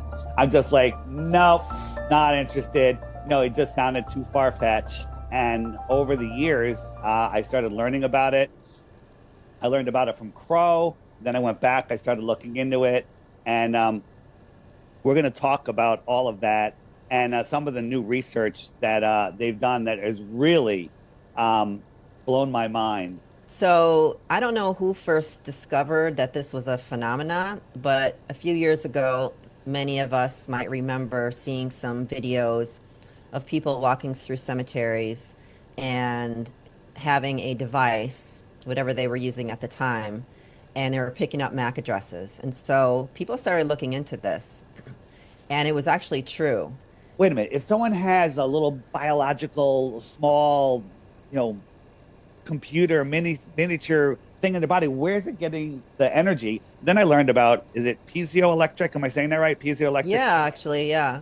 So all of this stuff with the knowledge I've gotten, where like this is possible. Not only is it possible, it's basically been proven. You guys have proven it. So once you come to the realization that they are literally connecting us to the internet through however it gets into our body, we can, there's all different ways, I think. What you have to say is going to become super relevant. So go ahead. Sorry to interrupt. No, not interrupt at all. So, and that's what the initial, and we are, because I just say we as a company, and not me, and also others that are just initially kind of testing this aspect. I'm told that it's kind of more in phase 1. It's not necessarily turned on, or it's not necessarily controllable yet. It's at a phase 1 stage, which is interesting. So what they had to do for these studies is go into a very remote location where there was nothing around, so that they couldn't pick up anything. So when somebody approached with a MAC address, which is a media access control address, they would know that it was coming from that person. You could even see it becoming closer. So there are places that you don't have these signals, and you do have to find them. Our particular study was done in Hertfordshire, in the UK. I think I said that right. And we ended up with 4 participants. We wanted more, but it's really difficult to get people to agree to going into an empty field. They got to park way far away. They got to leave all their devices and do this a number of times. We didn't know how many times it was going to take. And so our participant group got lower each ask or each time, but we ended up at baseline with 4 participants. And interestingly enough, so the two of them measured at baseline to each have 2 different MAC addresses, and the other 2 had 1 MAC address. So that's what their baselines were. And they had to meet in this field where our study coordinators were already set up. Our study coordinators are our resident naturopath, Carolyn Mansfield from London. And she employed an expert in this particular field. He has a tech background. He goes by Manu. I can't remember how to say his actual name. It's kind of his nickname, but he's from Bulgaria. So Carolyn got the help of this tech expert, and they tested. And so they tested baseline, and then the participants went off to do their lifestyles. Nothing else was changed except for Masterpiece. Masterpiece was dosed at our maintenance testing dose, which is 5 drops twice a day. Now, the formula has increased in strength, and I think it's coming out now. So I just want to let people know we have decreased the dosage to 4 drops twice a day on the bottle once those bottles are in circulation. And along the way, in the last 2 years, we have increased the strength as far as more zeolites in every drop, and so we have decreased the dosage there. But they were at the 5 drops twice a day with the formula that we just had. And they came back at 35 days, and one of the participants was down to 1 MAC address, and we're like, oh, wow, okay. And then they continued on their way and did their 5 drops twice a day, and halfway through that, day 50-something, Matthew decided, you know what, we're dealing with a situation that could require more Masterpiece. And people had already been on 5 drops twice a day for a while. And so he increased them to 15 drops twice a day. So 3 times as much. I wouldn't necessarily, if anyone's listening to this, start off with that. I would definitely always work up. But so that's what they did. And so it was the last 3.5 weeks. So 3.5 weeks later, which was day 78, they all showed up again. This is for the 3rd time in this field. Everything's set up exactly the same. By the way, before I give the punchline, this whole study was documented by a professional filmmaker. I believe it's still the Iconic team. We had a drone flying over our whole testing area every single time, the whole time. And I think we had 2 other camera angles on the ground in the field to make sure so that when we do our documentary, which we're going to be, it's almost done now, that everything is documented and everything is proven to be accurate. And in case anyone wants to, and I understand, people want to know, how did you do the study? How it exactly was done. So it's all documented on film. So they came for the 78th day, and each one walked up on their own, as they always had, and there was no MAC addresses to be found on anyone. 0. That is amazing. Now, how do you have any? I don't think you can answer this. How, like, if somebody doesn't have a MAC address, they go back out into the world, they stop taking any detoxing formulas. How fast can another MAC address get put into them? Let me add something that I think is going to answer that, and also add some context to these 4 participants. If I remember correctly, I'm going to get really close if I don't hit it on the nail. They were all COVID jabbed, and some were multiple times. It's possible that one of them just had the PCR tests, like a lot of them. So we had it, and it's in the summary report if you really want to see the exact details. So these folks all had access or had they were human pincushions. Yes, in some way, shape, or form. So what we've seen from testing before, when Carolyn was using, there's a phone app, by the way, and anyone can get this. It's really exciting because we all can just test ourselves. Okay, that's the one you used. Okay, that's what they were using at first, and actually, she said that one's pretty accurate, like 95% accurate. So that's good to know. And what we're finding is that people that weren't human pincushions didn't necessarily have MAC addresses. In fact, none of them did except for one, and she happened to be married to somebody who had. So if you haven't had that experience in your life, you've never been a human pincushion, then you likely wouldn't have a MAC address. But those that are, and those that actually got the real ones and not the placebos, just the saline. Yep. So there seems to be a heavy correlation to becoming a human pincushion with the real stuff and having a MAC address. Terry, don't you trust the science? I do. I love that. That's great. I was wondering what the last line said there. It's funny that it's cut off on the way I stand, so. You need a lift. That's right. That's right. I don't think YouTube's algorithm can handle that being on screen all the time. Yeah. No, well, maybe not. Anyway, yeah, so it gets rid of the nanobots. That's handy. Well, what I would say is the funny thing about... Can you hear me? Sorry. Yeah, I can, yeah. Yeah, the funny thing is I just had a look on their website, and you're right, it's a $57 bottle of water. There's two versions. There's Masterpiece, which is the one that everyone buys, and there's also Masterpiece for Pets, which is exactly the same bottle, but it's got the logo's raised up a bit. It's got 4 pets written underneath, and it's the same price. And the reason it may be the same price is it actually tells you there it uses the same formulation as the original Masterpiece, so it's not actually any different. It's just got for pets on it. Right. And on their website, they point out that the Masterpiece sets the standard as a keystone detoxification support in today's toxic world. And it says the master binder, which is obviously the bit that's the important part, which obviously you'd think is the most expensive part, is something called clinopteolite zeolite. But however, I've had a quick look online. And that stuff does actually exist. It's sold in 1 kilogram bags in this country for £10.15, and it's used for purification in aquariums.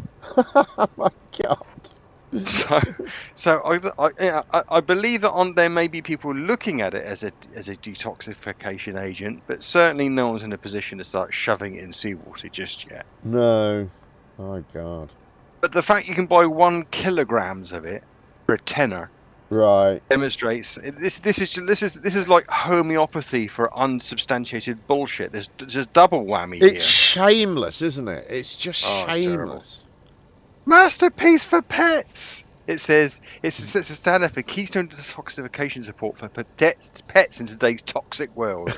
It's great for cats, dogs, horses, and other companion animals. What, fucking goldfish?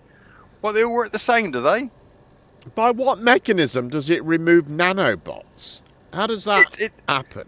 Yeah, well, as far as I can see from where I'm looking, the only mechanism I can see that it actually performs, which is clear, is it takes money off of people. Yeah, to be fair, she did actually describe the process. I cut that out, but she talked about it, some, I don't know, lipid shell gripping onto it or some sort of... Well, they describe some sort of bollocks that she was making up. Listen to this and see if you can make head or tell you this. They describe clinopteolite zeolite as nano-sized and pairs with C plasma nutrition. Sub-nano-size is a breakthrough in holistic detoxification. What the fuck is holistic detoxification? I know. It's bullshit, innit? I once made a video when I had my video business. I once made a video for a sort of promotional video for this thing this allergy tester, and I had to go through a whole them doing a consultation with someone like a test subject, and it took ages, So I was filming for quite a while, and at the end of it, I asked them about it, and they got very, very cagey, because the way this thing worked was you sort of held on to some sort of electrodes, right? Something like that. And then, and they were connected to this machine, and this machine had like a hole in the top, and they dropped samples of different substances in this hole in the top. But when I say drop them in it, each one was in like a plastic not test tube, but like a tall plastic container that's small. Right. And they had a whole rack of these things, and they dropped them in the plastic container, and the machine was supposed to detect like changes in resistance. And I said to them afterwards, I said, but they're all in a plastic container, so how you know, because how are you eliminating that if it's the electricity's going through it, you know? But I mean, that was my very basic understanding of it, but they didn't have a good answer. Well, clearly it was working on some etheric subconstruct. So, right. You know, there was a prevailing perturbance that it was immune to the fact that there were hydrocarbon plastic containers and something like that, you know. And your naivety just shines through there, Jem. Yeah, it was weird. It did. I mean, it did. When they did it on the test person, there were, you know, loads of things where there was nothing, and then somewhere, it, you know, the needle shot across, and you know what I mean. It made a big fuss, started bleeping and things, you know. So, I don't know what was going on, but I guess it was all bullshit. The last thing I will say is the Masterpiece logo is a cross between the Peace logo, and it looks like it's got the toroidal fieldy type lines behind it. it's pretty much everywhere now, isn't it? The old toroidally fieldy thing. Yeah, oh yeah. Can't get enough of that shit. The thing is, whenever I hear Masterpiece, all I can think of is a lighting controller.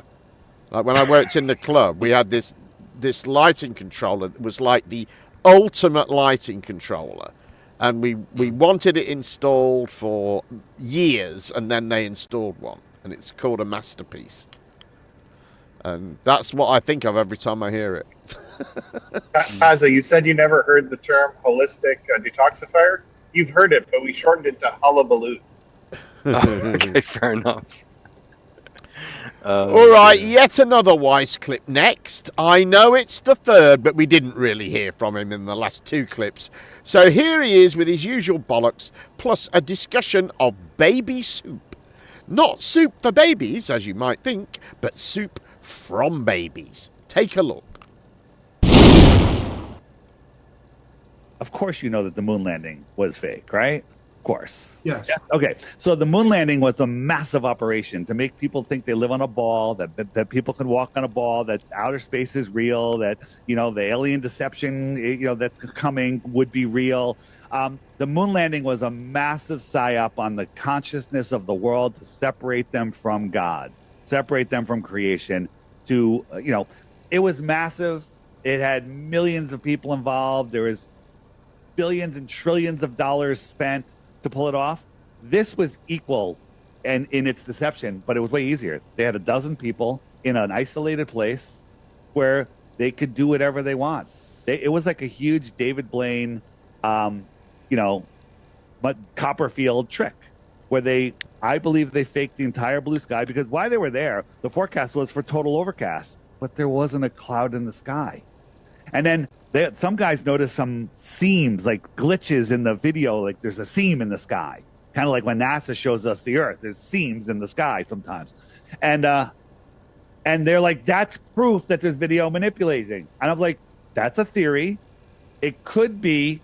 Another theory is that they faked the sky and there was an anomaly, right, in the projection of the sky. So again, these people, you know, and then a bunch of flat earthers came out with, because they assumed to be a fact that they were not in Antarctica, they came up with a whole bunch of other really bad excuses. And I tried to expose them. I'm like, hey, let's not say that, because those are bad excuses. They're going to be used against us. They go, oh, those super flat earthers, they don't understand why there's no footprints in the ice. Like, people were walking on compacted snow and ice and wondering why there's no footprints. That's like, because they're in a studio. Or maybe it was just cold enough where you wouldn't see the footprints, you know? And I showed that there was like allegedly a marathon going there. And I showed the runners coming and zooming in on their feet, no footprints. But nobody wants to pay attention to this stuff. When I was at the Naval Academy at the age of 18 and 19, I witnessed the torture. I witnessed the sexual assault of female midshipmen. I was asked to kill my roommate Thomas Vallow, and also to murder my mother. So the reason why they do this is because at the very young age, they want to see how much power you want and how far you're willing to go to get that power. So when I realized what was going on, because I was the only one who was willing to testify, this is after having a knife to my throat and a gun to my head, and told that if I didn't lie about the sexual assault that I witnessed, that I would be thrown overboard of an aircraft carrier or pushed into the jet engine of a fighter plane and swept over the side, and my parents would receive a nice folded USA flag in a wooden box and told that I lied in the line of duty. So, see, a lot of people think that I'm making this up and everything, and that's fine. It doesn't matter. It's all documented. It's all in the newspapers. It was making world headlines.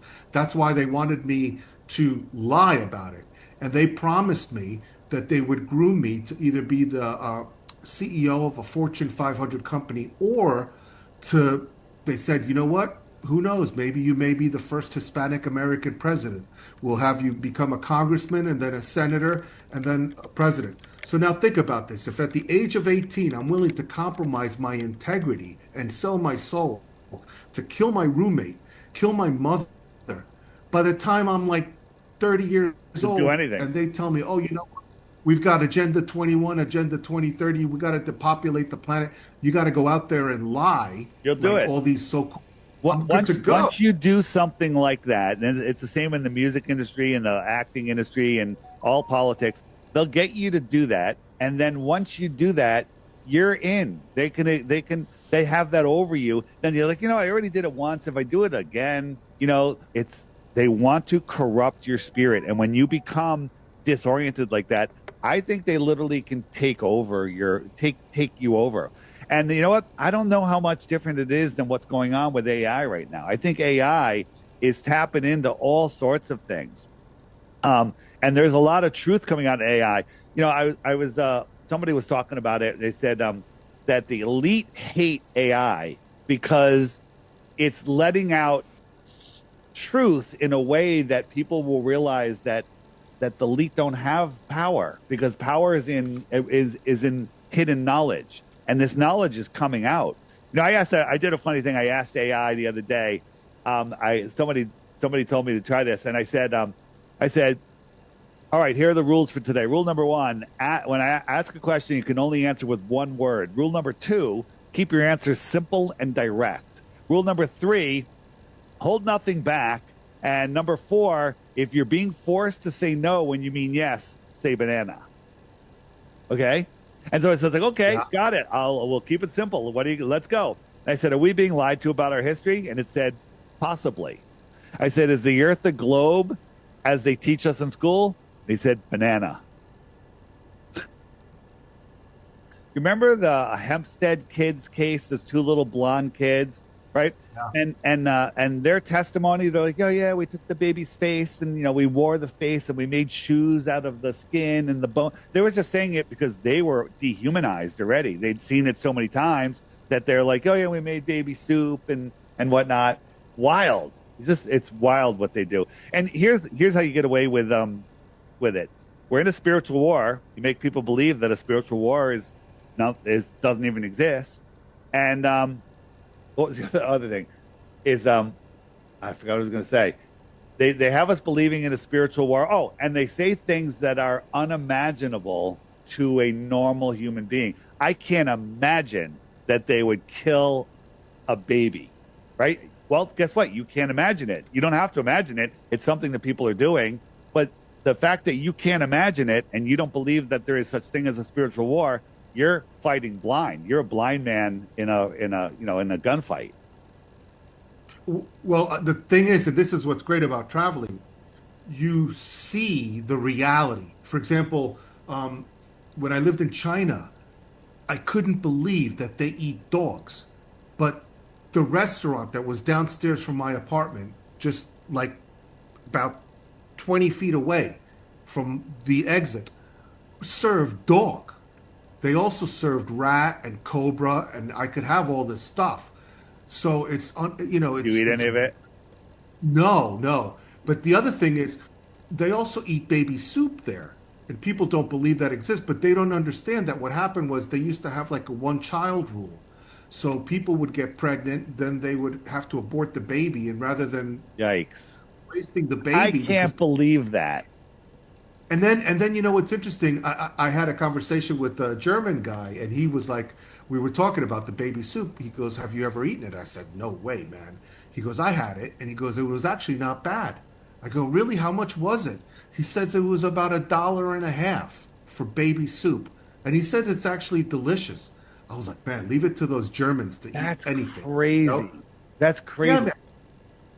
Yeah. But this is real. I mean, the Hempstead kids talked about where the meat from the dead babies, I'm trying to be careful what I say here, goes to a very, very, very famous hamburger place that begins with an M, right? Yeah, Right. exactly. So, and people just don't want to believe that, and because if you believe that, you have to change your life. It's crazy. Well, there's a thing between belief and then like the facts. Yeah. You may not want to believe it, but they have actually tested the meat there.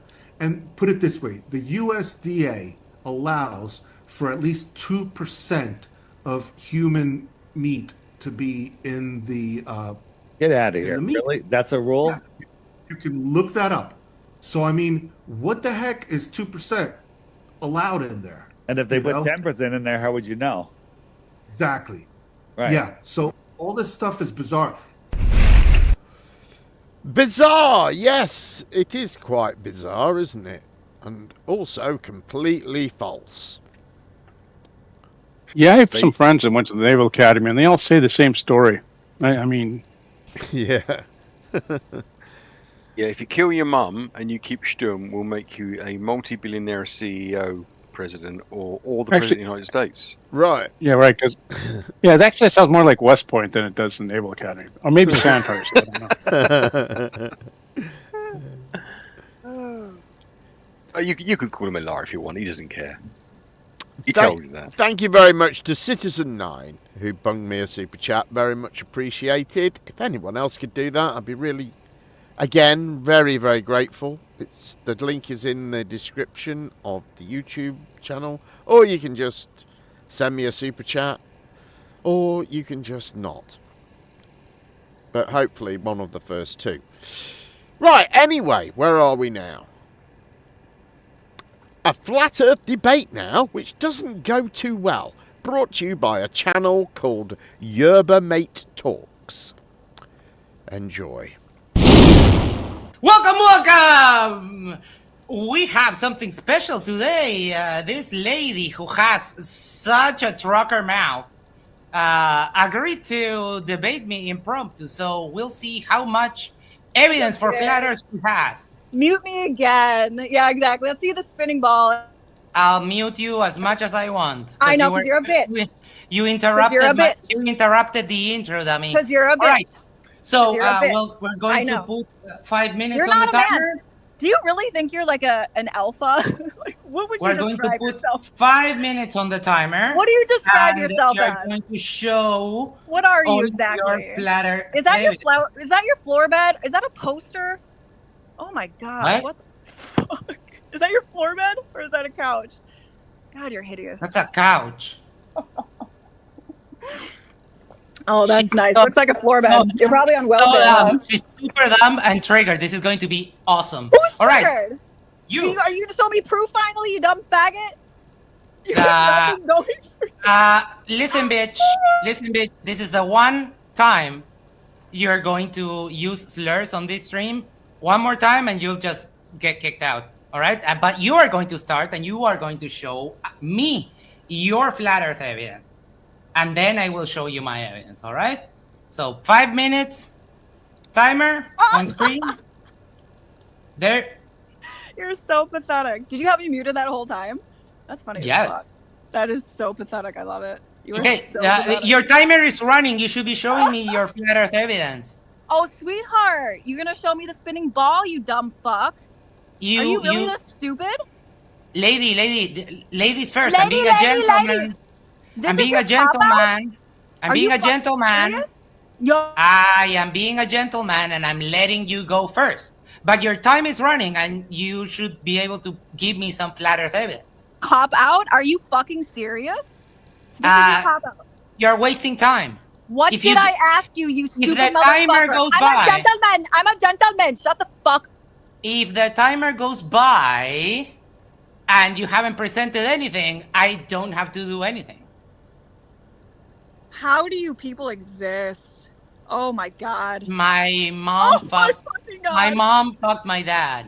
That's Yeah, why. your retarded parents should have aborted. How retarded were your parents? Like, how awful. You're wasting what time. raised you? What raised you? You're wasting time. Give No, this me is my flat proof. Earth evidence. This is how people become globetards, okay? You have horrible upbringings. Your parents were complete fucking retards. You've never been good at anything.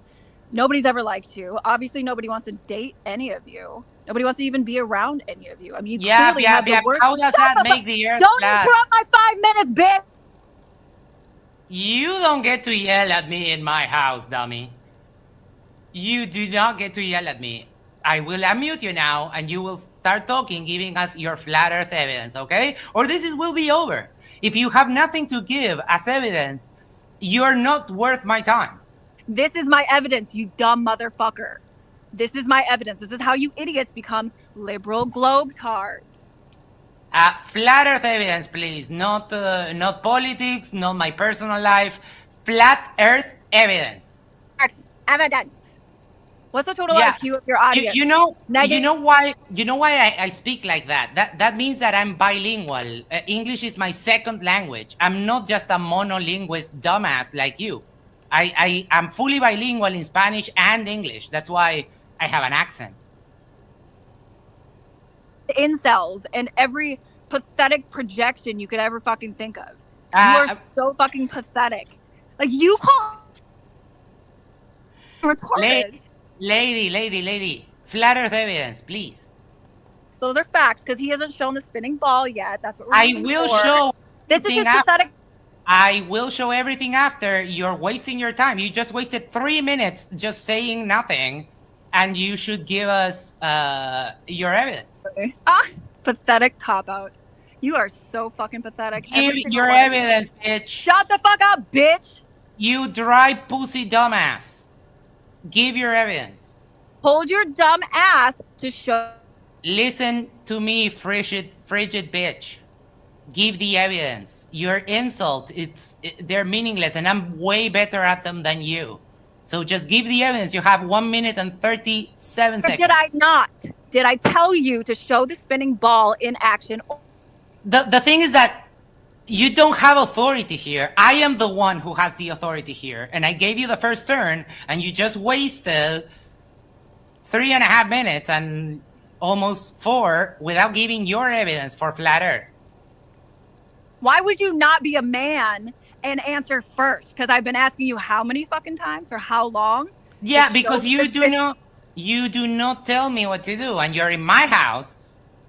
So I dictate the rules. That's if we were going to do this on your channel, you would dictate the rules. And I would have gone first, and I would have presented my evidence. But here you are, almost 5 minutes, and you haven't presented a single thing. All you have is like stupid insults and showing everyone just how disgusting of a person you are. Oh yeah, I'm so disgusting. Projecting Yes. bitch. Exactly. Because you can't fucking answer a simple question, you projecting little bitch. Let's try this again. Evidence for flat Earth, please go. You are so pathetic. That's all my fucking evidence, you stupid bitch. That's not all of it, but that's some of it. You dumb motherfucker. What Are you evidence? gonna fucking answer me? You didn't give any evidence, you moron. Okay, so who runs NASA? How about that, you dumb fuck? The This US is a government. back and forth. This is a dialogue, apparently. You dumb No, fuck. this is not the open part of the dialogue. This is the part where you present your evidence for flat Earth. Then I present my evidence for the globe, and then we have the open discussion. Right? But okay, your time is over. So I want my time back. Nope. I told you from the beginning, the timer starts running, and you wasted 5 minutes. I muted you. I let you know that you were wasting time. So far we have no evidence for flat Earth. And now I'm going to show you the evidence for the globe, and you're gonna cry like the little bitch that you are. Jaron and Witisit stream, it's I about cut 2 out his a.m. in the evidence. morning, and you can clearly see the sun is south of them. So there we go. Who doesn't believe in Israeli shill? I mean, obviously, it's undeniable proof. And you never showed the spinning ball, you dumb mother. I did show the spinning ball, yes. No, the fuck you did not. You showed it going 67,000 miles per hour, you dumb motherfucker. How I are you did this show the stupid? ball. I did show the ball. You know that if you were Are to you record, this dumb? you Are know you that really if you this were, dumb? you know that if you were to record a video of the Earth spinning from a fixed point in outer space, the video would take 24 hours to complete one spin. You could barely perceive that. Yeah, that's 1 day, right? At what speed? Dumb It's motherfucker. 0.0064 RPM. You see Do you that? know what speed is? Like You miles see per that? hour? Yeah, you don't measure rotation in miles per hour. You see that? That is a vinyl deck. The Earth spins at 0.00064 revolutions per minute. My vinyl decks right there, they spin at 33 and a third and 45 RPM. That is so much faster than the Earth. So all you have is 67,000. all you have is insults and denial. You don't measure rotation and speed in kilometers per hour. You measure rotation and speed in revolutions per minute, revolutions per day, revolutions per year, or in radians. You don't measure rotation in linear speed, dummy. So fucking pathetic. I love this. This is so funny. I love your cop-outs. This is so fucking pathetic. Are you a Yeah, Ricardo funny that Mesa? you can't refute any of it. Oh, absolutely. I already have, you dumb motherfucker. No, How you fast are haven't. All spinning? you've done is Water bed. So, that was, well, she was called a flat earth Karen, from what I can gather. So, Do we know that person? I don't know. That's Max. I don't know Yeah, that's either of Max. them, but apparently most people seem to know who Max is. I don't know who he is. Yeah, his Discord handle's MXXXD, but yeah, he goes by Max. Right. And who was the young lady in question? Probably just some random flat earther. That's basically every flat earth conversation that I've ever had. It's just that vitriol and not actually talking about anything specific. Yeah. Like Quad does. There was just, you know, at the start of it, it obviously hadn't crossed her mind that this would involve her presenting evidence for anything, which is something that I've often come across with flat earthers, that they, you know, that I had this with Flatzoid when he said he wanted to do a debate, and I said, I'll have a debate with you. And then as soon as we got into what the debate was about, it was all about me proving the globe to him. He didn't have to do anything. He didn't assume the burden of proof for anything. And as soon as I told him that he was going to have to, then he didn't want to debate anymore, you know? I wonder why. I love Max's responses in the middle of that, where she said, "Who runs NASA?" And he's like, "The U.S. government."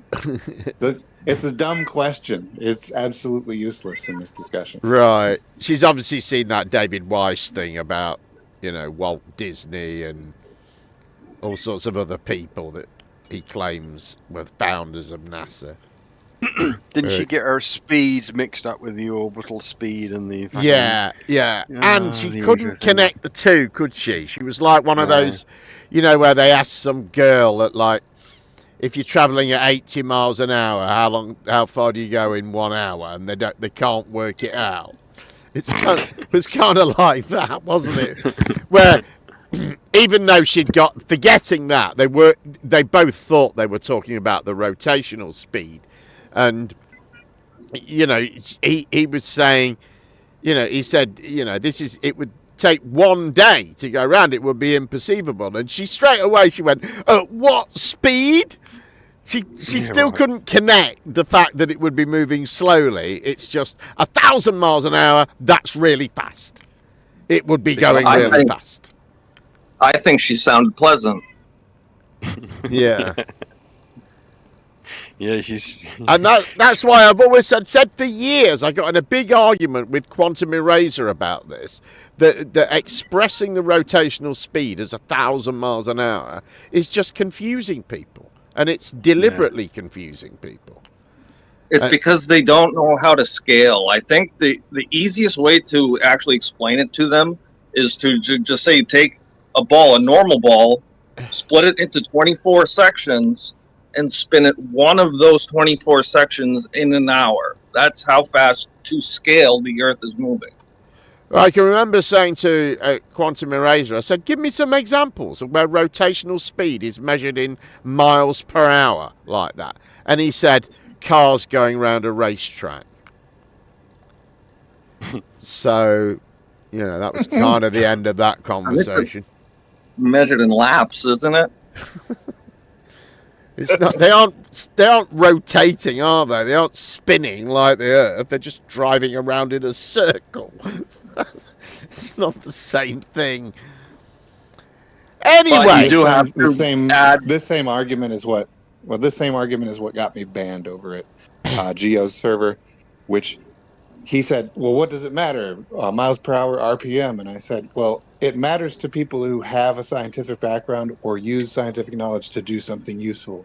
And if it doesn't matter to you, then you aren't one of those people. I was instantly banned. Wow. But it's deliberately deceptive. It's to make something that's really slow sound really fast. And then, if you make it sound really fast, you can then say, you should be able to feel it. Cranes should be swinging because of all the movement. You shouldn't be able to stack rocks on a beach and all of this other bullshit that they come up with, right? It all depends on that, It's supersonic speeds, as Jen always says, right? Right. Big numbers are wobbly. Right. That's the one. Okay, Will Duffy is back with yet another final thingy. And this time it's a debate. Take a look. The final debate is in just 2 weeks, and I'm excited to announce that it will be more than just a debate. It will be a fundraiser to help fight human trafficking. And here's the best part. For every flat earther that participates in the final debate, I will donate $250 to the Exodus Road. My name is Matt. I'm the co-founder of the Exodus Road. We partner with law enforcement and government officials. We provide covert equipment, funding, and training. And together we are bringing rescue to victims of human trafficking. Join us and empower more stories of rescue. One story at a time, one life at a time. Headquartered in Colorado Springs, Colorado, the Exodus Road is a 501c3 that has been combating human trafficking since 2011. It's hard to believe that modern-day slavery is very real and that 50 million people are trapped in this horror and they're not being treated as persons but property. When I announced the final experiment to the public, I made it known that one of my main purposes in creating TFE was to help make the world a better place. The Flat Earth community has a reputation of being so obsessed with the shape of the Earth that it consumes a majority of their time and even their thought life. And when I personally went down into the rabbit hole of Flat Earth, I found myself quickly sucked into this world that was not doing me any good personally, and it certainly wasn't giving me the time I needed for my friends and family or the time needed to help others. And so I am creating this opportunity for the Flat Earth community to do something for a cause other than Flat Earth. And the best part is that it's my money, not yours, that will go to fight human trafficking. I told the staff at the Exodus Road that my goal is to raise at least $10,000 for them during the final debate. Hitting this goal is entirely up to the Flat Earth community, and so I've made it as easy as possible. I can't think of a better scenario giving Flat Earthers a platform to do what they love to do most, talk about and debate Flat Earth, while at the same time raising money to help free women and children from modern day slavery. Flat earthers, please don't let them down. As I did with the final experiment originally, I have created a scenario where you get to do what you love to do, and in return, my own funds will go toward obtaining freedom for these beautiful human beings. I'm begging you to please make me send as much money as possible. $10,000 is the goal, but I would love to blow that out of the water. No ceiling, no limit. And to give us a chance at easily breaking through that $10,000 goal, I'm going to donate double for any of the original 24 flat earthers invited to participate in TFE. So $500 for each of the original 24. So if just these 24 flat earthers participate in the final debate, that will already be $12,000 for the Exodus Road, which will exceed the $10,000 goal. Now, I will need to replace 2 from that original list of 24, as Jaron Campanella and Robbie Davidson are no longer flat earth. And so I'm replacing them with Joe Hanvey and Karen B. So Joe and Karen, if both of you just simply participate in the final debate, I will donate $1,000 to the Exodus Road. On August 23rd at 3 p.m. Eastern, the final debate will be hosted live on this channel. And I will provide a StreamYard link in the description and also as a pinned comment so that any flat earther in the world can join in and participate in the final debate.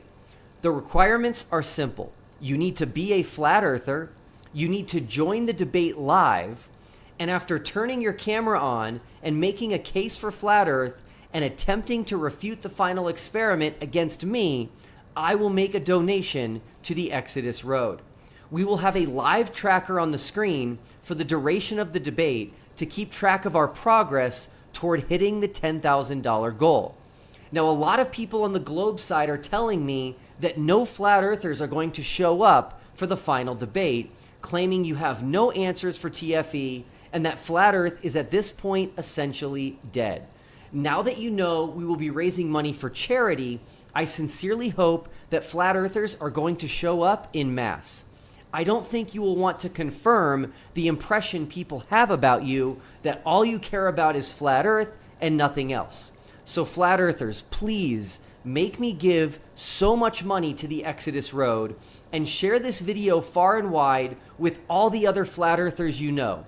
The more people we reach, the more we will raise to help fight human trafficking. And please check out the incredible work they are doing at the Exodus Road. Aye. What do you reckon to that then? Will anybody turn up? Not sure. Not sure. I unfortunately think that they will. I don't think very many are going to do it. No, there'll probably be some, won't there? I mean, Go ahead. No, I was going to say, do you reckon Witisit will? I don't think Witisit will he? No, but I'm thinking, you know, when he did his golden ticket thing, the people that entered that, he seemed to be on good terms with all of them, didn't he? Apart from the one that was second to last, who thought she should have won.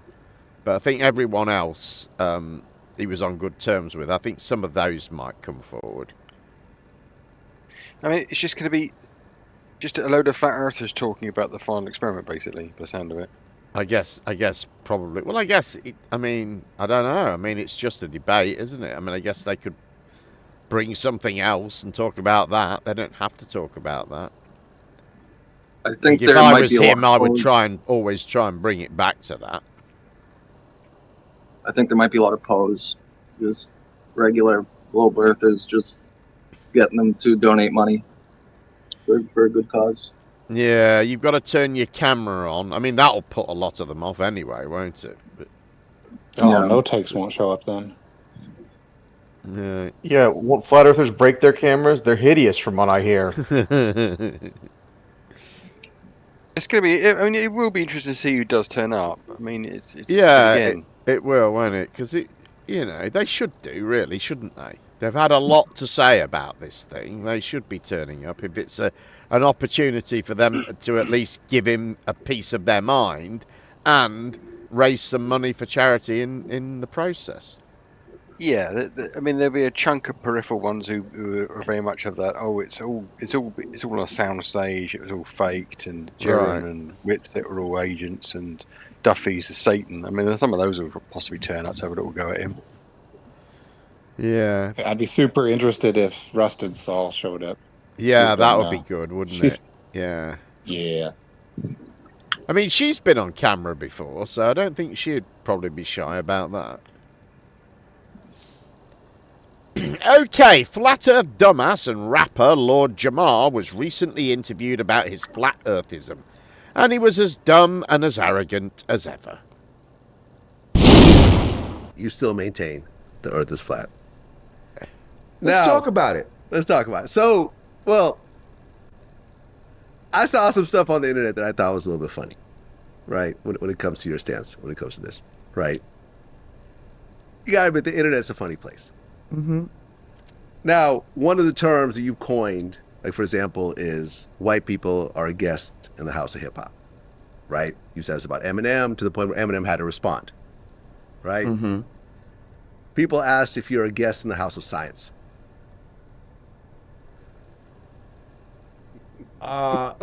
If I may be a guest in the house of scientism, because scientism is a religion that people practice. See, there's science, there's real science, something that's observable and repeatable and can be done, over and over again and get the same results. Then there's scientism, where certain things are told to you and you just have to take their word for it.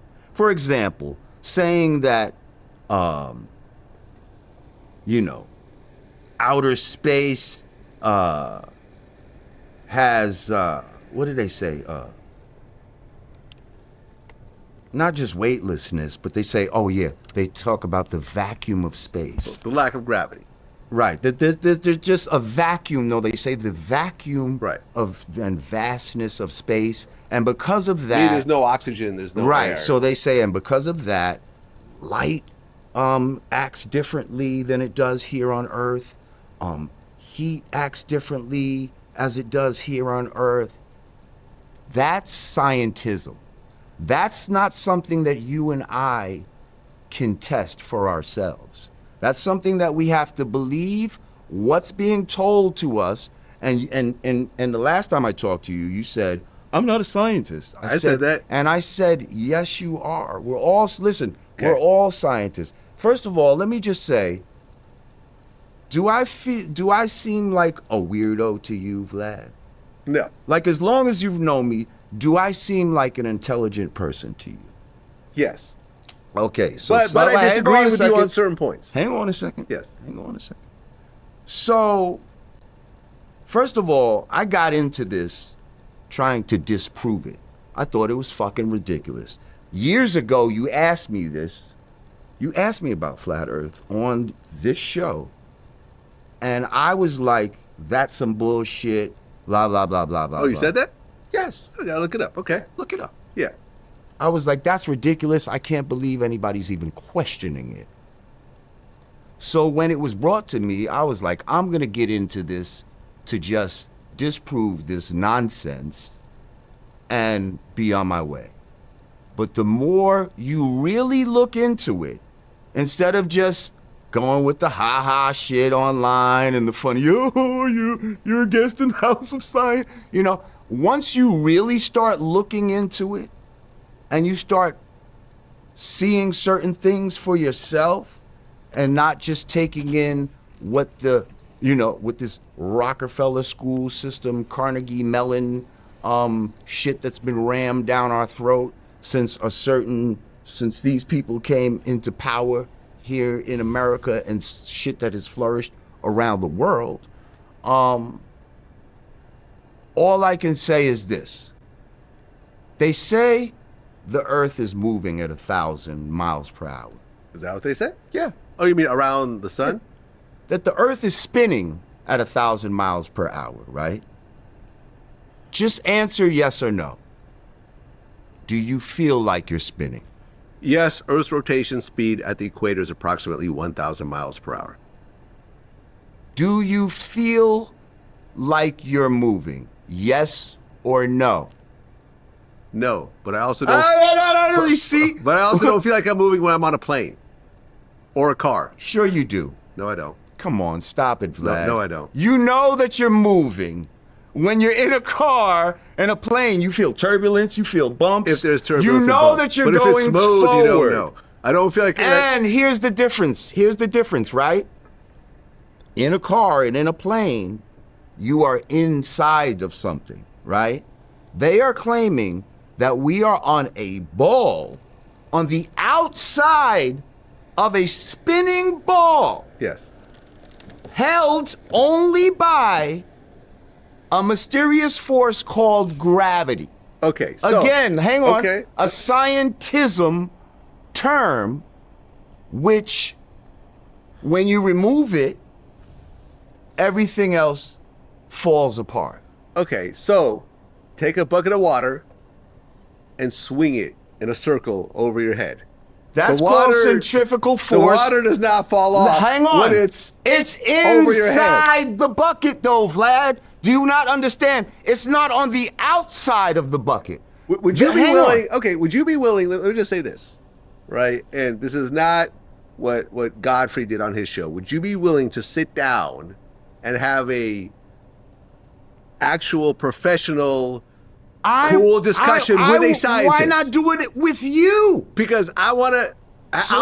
We're doing it right now. A respectful. Can I bring a 'Cause here's the respectful thing. conversation Listen. with someone who knows this better than me? But see, no, here's the thing, right? So you're not willing to do it? No, listen, I'm not saying that right now. What I'm saying is there's certain things that we're not going to get caught up on, right? Like, you know about podcasting, right? You know about filming and recording and shit, right? Right.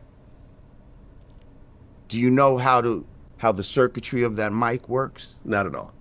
Oh, so you don't even know about the very thing that you're talking into and all this type of shit. You see what I'm saying? Do you know the definition of, some shit that's inside your camera? Like, this is where they try to trip you up on. And that's the shit that they try to hit me with when I was on Godfrey's show. We never had a debate. It was all about seeing if I knew certain technical terms that he already studied ahead of time. And that guy is not a professor, first of all, and he'll let you know he's not a real professor. He's just somebody who talks to so-called scientists and then regurgitates it back to other people. So what if I bring an actual professor in?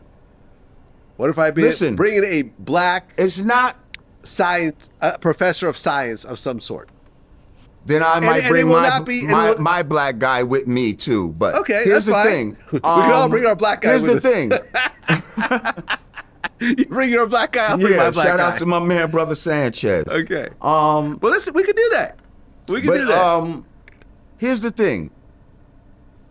You have people, those are people that are like deacons in that religion. I'm not a deacon in the flat earth movement. I don't really give a fuck if you believe it's round or flat or not.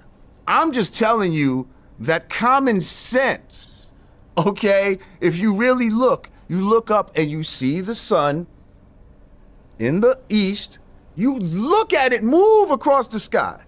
You don't feel yourself moving, you're seeing it move across the sky. You see the moon have a pattern that's very similar to how the fucking sun moves. You see this every night with your own eyes, but like a sucker, right? Like a broad, right? Who a dude says to them, don't believe your lying eyes. I know what you see, but that's not what you saw. I know you thought you saw me with that broad, but that's not what you saw. Let me tell you what you saw.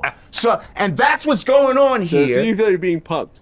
Oh, you're definitely being punked. If you believe, first of all, if you believe that water can stick to the outside of a ball, see, this whole thing about a bucket is the wrong shit because, again, water is inside the bucket. Centrifugal force will keep it inside the bucket. Okay. When you say that water is on the outside of a ball, when you put a tennis ball, you soak it with water, Get a picture right now of a spinning tennis ball soaked in water. You'll see all the water move to what would be the equator of the ball and then shoot out in all directions off of the ball. And there's plenty of pictures like that on the internet right now. Okay, so according to, the AI overview of this question, why water sticks to the Earth, the Earth's gravity, along with the properties of water itself, primarily keeps water from leaving the planet. Gravity pulls everything towards the Earth's center, including water, preventing it from simply floating away into space. Additionally, the attraction between water molecules, cohesion, and the attraction of water to other surfaces, adhesion, helps keep water in place. The Earth's atmosphere also plays a role, with the lower atmosphere's temperature and density preventing water vapor from escaping. Sounds good. But that's not what the fuck we see. Let me ask you something. Yeah, and the most significant factor does water is Earth's always gravity. find its level? Does water always find its level, yes or no? Huh? Yes, it does. Yes, it does. Okay. Is the Earth supposed to be covered 75% of water? Yes, it does. Okay. Case closed. Brilliant. Absolutely brilliant, isn't he? Case closed. Water. Andy's going to bring his deacon of flat Earth, Bro Sanchez. I know. Unbelievable, isn't it? Unbelievable. Just so dumb and just a perfect Dunning-Kruger, isn't he? Like, just hasn't got a clue how dumb he sounds, Yeah. And couldn't be any more confident. I know. Just so arrogant. I thought the first question was a good question, that thing about a guest in the House of Science. And he totally sidestepped it, didn't he, with some crap about scientism. Yeah. I don't think, I think if I think he's one of those people who tunes in and listens to Sanchez quite a lot, though, isn't he? Probably, yeah, probably. Because it did sound an awful lot. There was a lot of things I heard that I've never heard before in that kind of. Yeah, it's the usual, you heard it all, didn't you? At first I tried to debunk it, but I just couldn't, that crap that they all say. And we heard it from David Weiss as well, didn't he, with the masterpiece thing. Oh, she tried to sell it to me, a year ago, and then I blew it out the water. And then, and you hear it from the Christians, don't you? I used to hear it from the Christians in the olden days. I used to be an atheist myself. Yeah, nobody wanted to be an atheist more than me. Right. Yeah. But I mean, he kind of. It's kind of. There's nothing new in what you said there. There's nothing novel in there, is there at all? There's no one injecting. No, it's all just 2015 stuff, isn't it? You don't feel it. You can't feel it. Yeah. Of course, common sense. It's common sense. I can't feel it spinning, therefore it's not spinning. Right. And I see the Earth. I see the sun moving around. Well, if you stick him in a dark place with one light and he's on a platform and a chair and it's spinning 24 hours, to go around once, and he's in the chair and he's got no other reference other than a distant light somewhere, he's going to assume the light's going around him. Right. He'd have no idea, would he? Giving the example of a tennis ball spinning at 10,000 freaking RPM. The water flinging off business. Right, Simondan recently repeated the Eratosthenes experiment with the help of many fans around the world. This has made Nathan Oakley quite upset. Here he is being mental. Dan, getting 1,000 members of his audience to go out and measure Earth flat with elevation angle measurements. This isn't you debunking Just ask Nathan Oakley for the... It's you apologising for how globe-shaped it isn't when you measure it. We're in the middle of a video. Flat. So what are you going to do when I point this out and you understand at any level how you functionally measure Earth, like Dan's figured out? He's got to apologise for how he's going to measure Earth flat. Locally for 50k. Now, is he going to deny that flat Earth measurement? Of course not. he's measured it 1,000 times with his audience participating for an elevation angle off Earth's surface. So he's measuring Earth flat, and he damn well knows it. So he's never going to contest what I say. All he can do is apologise for how he will measure Earth flat. But that doesn't mean it's flat. Why is Nathan some kind of dum-dum? Just because Nathan says it is what we measure. Yeah, what you measure is Earth flat, and I'm saying it is what you measure. Dan's saying we measure Earth flat, but that means it's a really big ball. Yeah, that's where we're at. You measure Earth flat, I measure Earth flat. We have always measured Earth flat. That's how it gets measured. Always, without exception. Now, when Dan looks into Nathan's claim that Earth gets measured flat, he'll validate it 1,000 times. He won't say I'm wrong. He'll go and get his audience to measure elevation angles to the sun 1,000 times.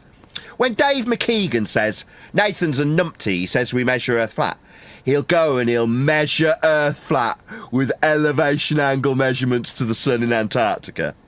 These are facts. Now, if you don't understand this because you're thick, that's my audience, probably the globe-believing side, then that's fine. Go and ask Dan, because he understands how flat Earth must be measured with basic trig, and understands how he's got to apologise for how it's acceptable to measure Earth flat with. And you don't need to be a rocket surgeon to wrap your head around just how flat Earth is being dealt with. Just go and listen to anything that's got any life or death scenarios attached to it, and you'll understand immediately why Simon Dan's apologising for the flat Earth measurements locally that you're measuring Earth with and surveying Earth with. Now, Dan can call it flat Earth approximation when they survey Earth. It's not. They're measuring Earth flat. They're surveying it.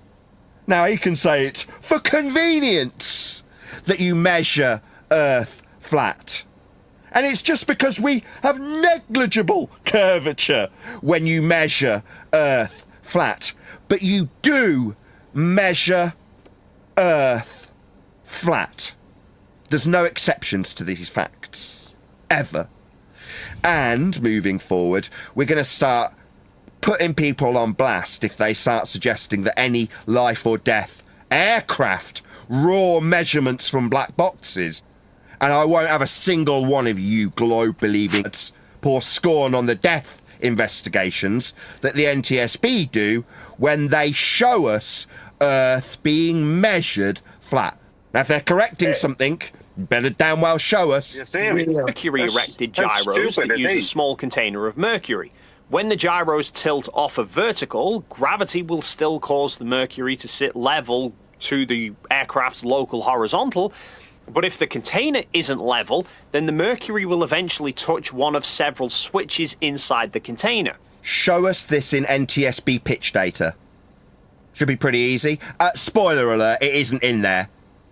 Now, if Dave's suggesting that it is in there, then he's suggesting that NTSB are meddling with the raw data of the flat Earth that's being measured for the parallel flight with respect to sea level, measured for the chord line of the aircraft's wings to be above the horizontal plane of reference that is measured by the NTSB when they investigate people's deaths.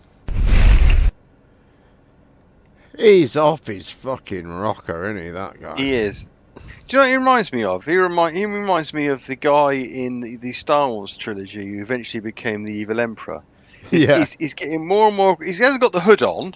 No. His voice is definitely changing. His complexion is definitely changing. His teeth are very, very Sith-like. Yeah, I was thinking he looks like he's been delivered from the alien mothership.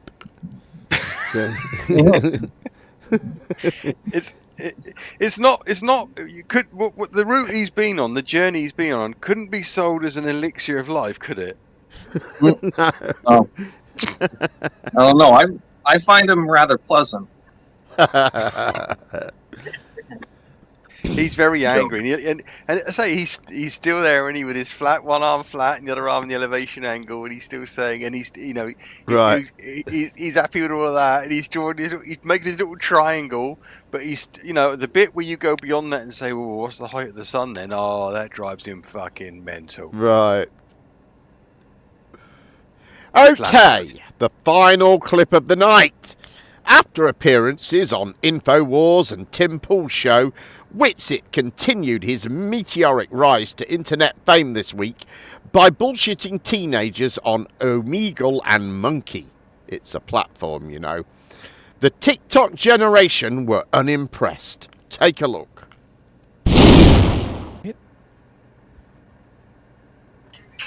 Yo. What is this setup? Am I being filmed? Yeah. I'm scared. Yeah. Stop. Don't say Streaming. We're streaming. that. Oh, for real? Yeah. Hi, stream. Hey. All right, I'm gonna tell you a bunch of crazy stuff that you're gonna think sounds crazy. I don't know how base you are, so I'm about to red pill you. All right, you know there's a genocide going on in the Middle East. All right, that's like light work. Light work. You know everything they inject in you is like poison. Nice, nice. Sounds about right. Okay, you know that we've never actually been to outer space, and all of that is fake and gay. Yeah. Interesting. When they say alien mothership is coming in 2027, that's a total fake You're psyop. watching That's videos? CIA documents planned for 30 years. Just prepare for that. Yeah. I always save the big one for last because people are not ready. They think they're ready, but they're not ready. There's a group of people that rub their hands together a lot, and they run like everything. They own everything. They promote degeneracy everywhere, and they say that they're chosen. And then they just commit genocide in 4K and on America. So, Who are those people? Jews. Right. Yeah, and Israel runs America. It's completely occupied. They run our country. They completely own every politician. You know. Love that. Nukes. Oh, I'll tell you another red pill. Nuclear weapons that we supposedly dropped in World War II. That was all totally fake. Never happened. We fired.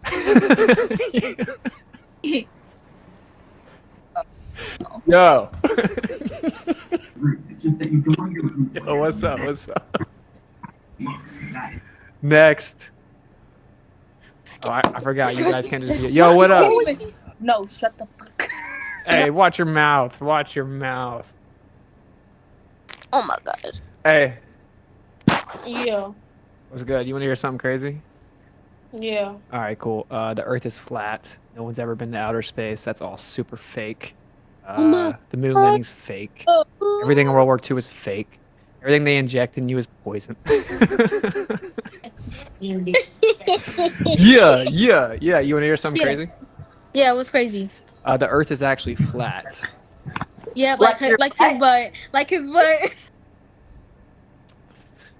Dude, the younger generation's cooked, bruh. Yo, you want to hear something crazy? Why do you think that? I want to know your opinion. People are just stupid. You know Israel runs America? Yeah. Yeah. And you say our generation's cooked? What did you Cooked, say? Just shut bruh. the fuck up. Yo, don't prove me right or anything, bruh. Hey, you guys know everything they inject in you is poison and not to ever take that stuff, right? What? Everything that they inject in you. You're like 500 today. I'm 500. Yo, Hey, Dad. what up? How you been? You know, pretty good. You know, just doing dad stuff. I ain't spoke to you in a little minute. I miss you, Dad. Oh, thank you. They normally Did you call me get the milk? daddy. What'd you say? Okay, Daddy. Did you get the milk? Why is there still no milk in the fridge? Because I don't drink that nonsense. All right. Anyway, I'm I about to don't drink it I'm either, about to but there's red none in pill the you fridge, guys you ain't until come you. back with it. I'm just gonna red pill you until you next. Okay. So the Earth is flat. No one's ever been to outer space. Everything in World War II is fake. Israel runs America. Everything they inject in your arm is super poisonous. You should stop eating food from fast food. It's literally got poisonous chemicals in it. It's gonna make you die and give you cancer. Damn, you wrong as fuck. You know. Did any of that surprise you? Better than veteran. Don't want to let him in. You got to let him in. Hey. No one's ever been to outer space. Moon landing's fake. Israel runs America. They're committed a genocide in the Middle East. You know all that? I think the younger generation is cooked. The statement of the night is the younger generation is cooked. Do you agree or disagree? You know that Israel's committing a genocide in the Middle East? No, I think I did. I don't watch the news. That's why I said you guys are cooked. Actually, don't watch the news, though. I'm 16. Why does it fucking matter? Well, it said you were 9 years older than that. I didn't know that. But hey, You think hey, the genocide in Israel matters to me right now? No. I'm definitely 16. no. I Living with don't. my I parents, don't. And I think the trying to younger learn. generation's cooked. But what I'm trying to say, You're not for the younger generation. You're gonna be dead. Calm down. No, I'm okay. I'm not that old. Kelsey, calm Well- down, bro.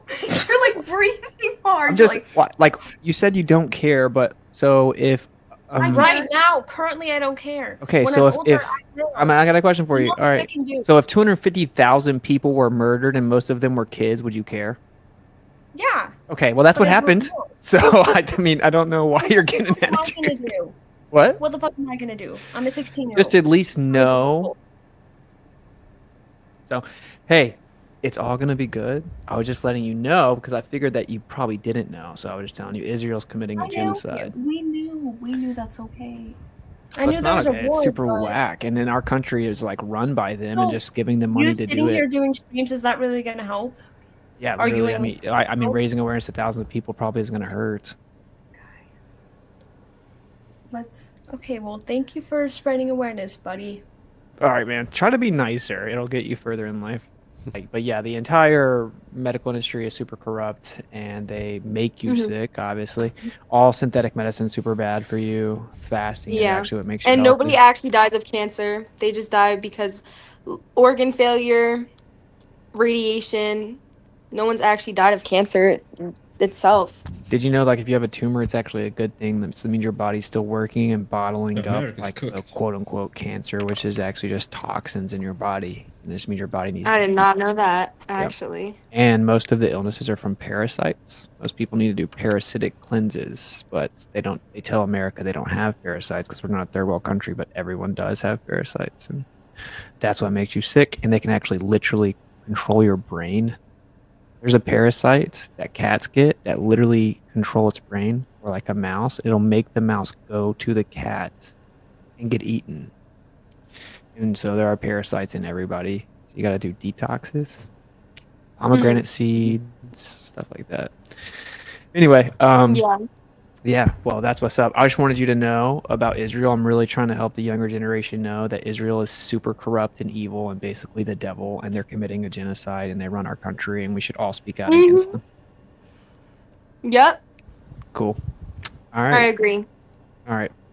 You have a good one. Have a good one. Yep. I think it's low-key cool, though. In a way, it's cool to talk to someone that's like 13 and then just like red pill them. Because think about it, like, very possibly it changes like the trajectory of like what they care about. I should wake them up at God. There literally wasn't a single person there that gave a fuck about anything he had to say. Wasn't the children? So he must be. He must be going. Oh, I tell you what.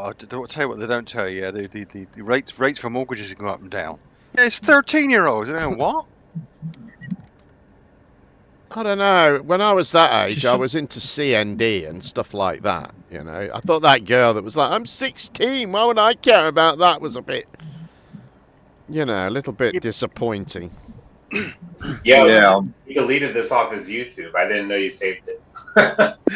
Yeah, but they're on that platform with they're scrolling through trying to look for attractive men of their own, boys of their own age to talk That's to. the point, right? When you're 16, you think with your genitalia, boy or a girl. You don't think. I actually got it from somewhere else. Was it on Rumble? I can't remember. Someone linked me to it, and it was somewhere else. It wasn't on YouTube. I mean, there was no boys in that. Interestingly, This is clearly an ode to when Nathan Thompson was at that baseball field. I don't know whether he has any control. I guess he probably does have control over what gender people are, I guess. Yeah, you can pay for girls filter. only, apparently. Right. No, you can filter it when you go on Omegle. You can filter what. I've never kind been of on people you anything wanna like that. And can you imagine if they think he looks neither. like if they think he looks like he's 500 and they're calling him Dad, can you imagine what would happen if they saw me? Correction. They called him Daddy. Well, he said he wanted to be called Daddy. Correction. Yeah, it's a bit creepy, isn't it? Yeah, it is a little bit, isn't it? When you know that that's the people that are going to be there is teenagers. I mean, you know, He was right. He was right about the cat thing though, because my cat has me trained. I mean, she demands 15 minutes at least of love when I get home every day, and I feel like that parasite's got me. It's got a hold of me bad. I mean, I don't think that he's trying to be creepy. I don't think he's being, you know, he's after young girls there. He's not doing that.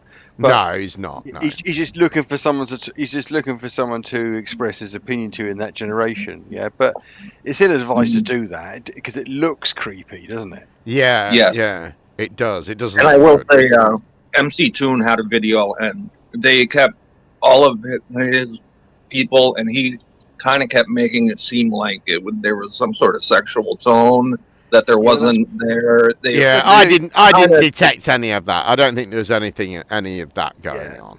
I mean, I think he probably thinks that, you know, he probably wants them to, you know, find him attractive, sort of thing. But I think they want to find him cool. That's what he's trying to do there. Yeah. I don't think it goes beyond that. I think lunging to the P word there is bullshit. Yeah. I'm not saying any of that. I mean, I know I did in my intro. I said grooming. I used the word grooming, but that was just for the purpose. Of the intro. Just for the purpose of the intro. Guys, I want to get this out uninterrupted if I can. Sorry. That was just for the purpose of the intro and not. You know, I wasn't actually accusing him of that. No. Well, you can groom people for different things. Like he was grooming them for flat Earth, I guess you could say. Yeah, I just think that word is thrown around too much, and those sort of accusations are thrown around too much, and I didn't really want to be part of them. But you know, I wanted people to come and watch my show. Anyway, that was it. There is no more. Thank you very much for coming, everyone who is here in the room. Thank you very much to everyone on YouTube. Thank you very much to everyone who super chatted and PayPal'd me. It would have been nice if there were more of you, but very grateful to those who did. We will be back in 2 weeks from now at the usual time, which is 10 p.m. UK time. Thank you very much for watching and have a good evening.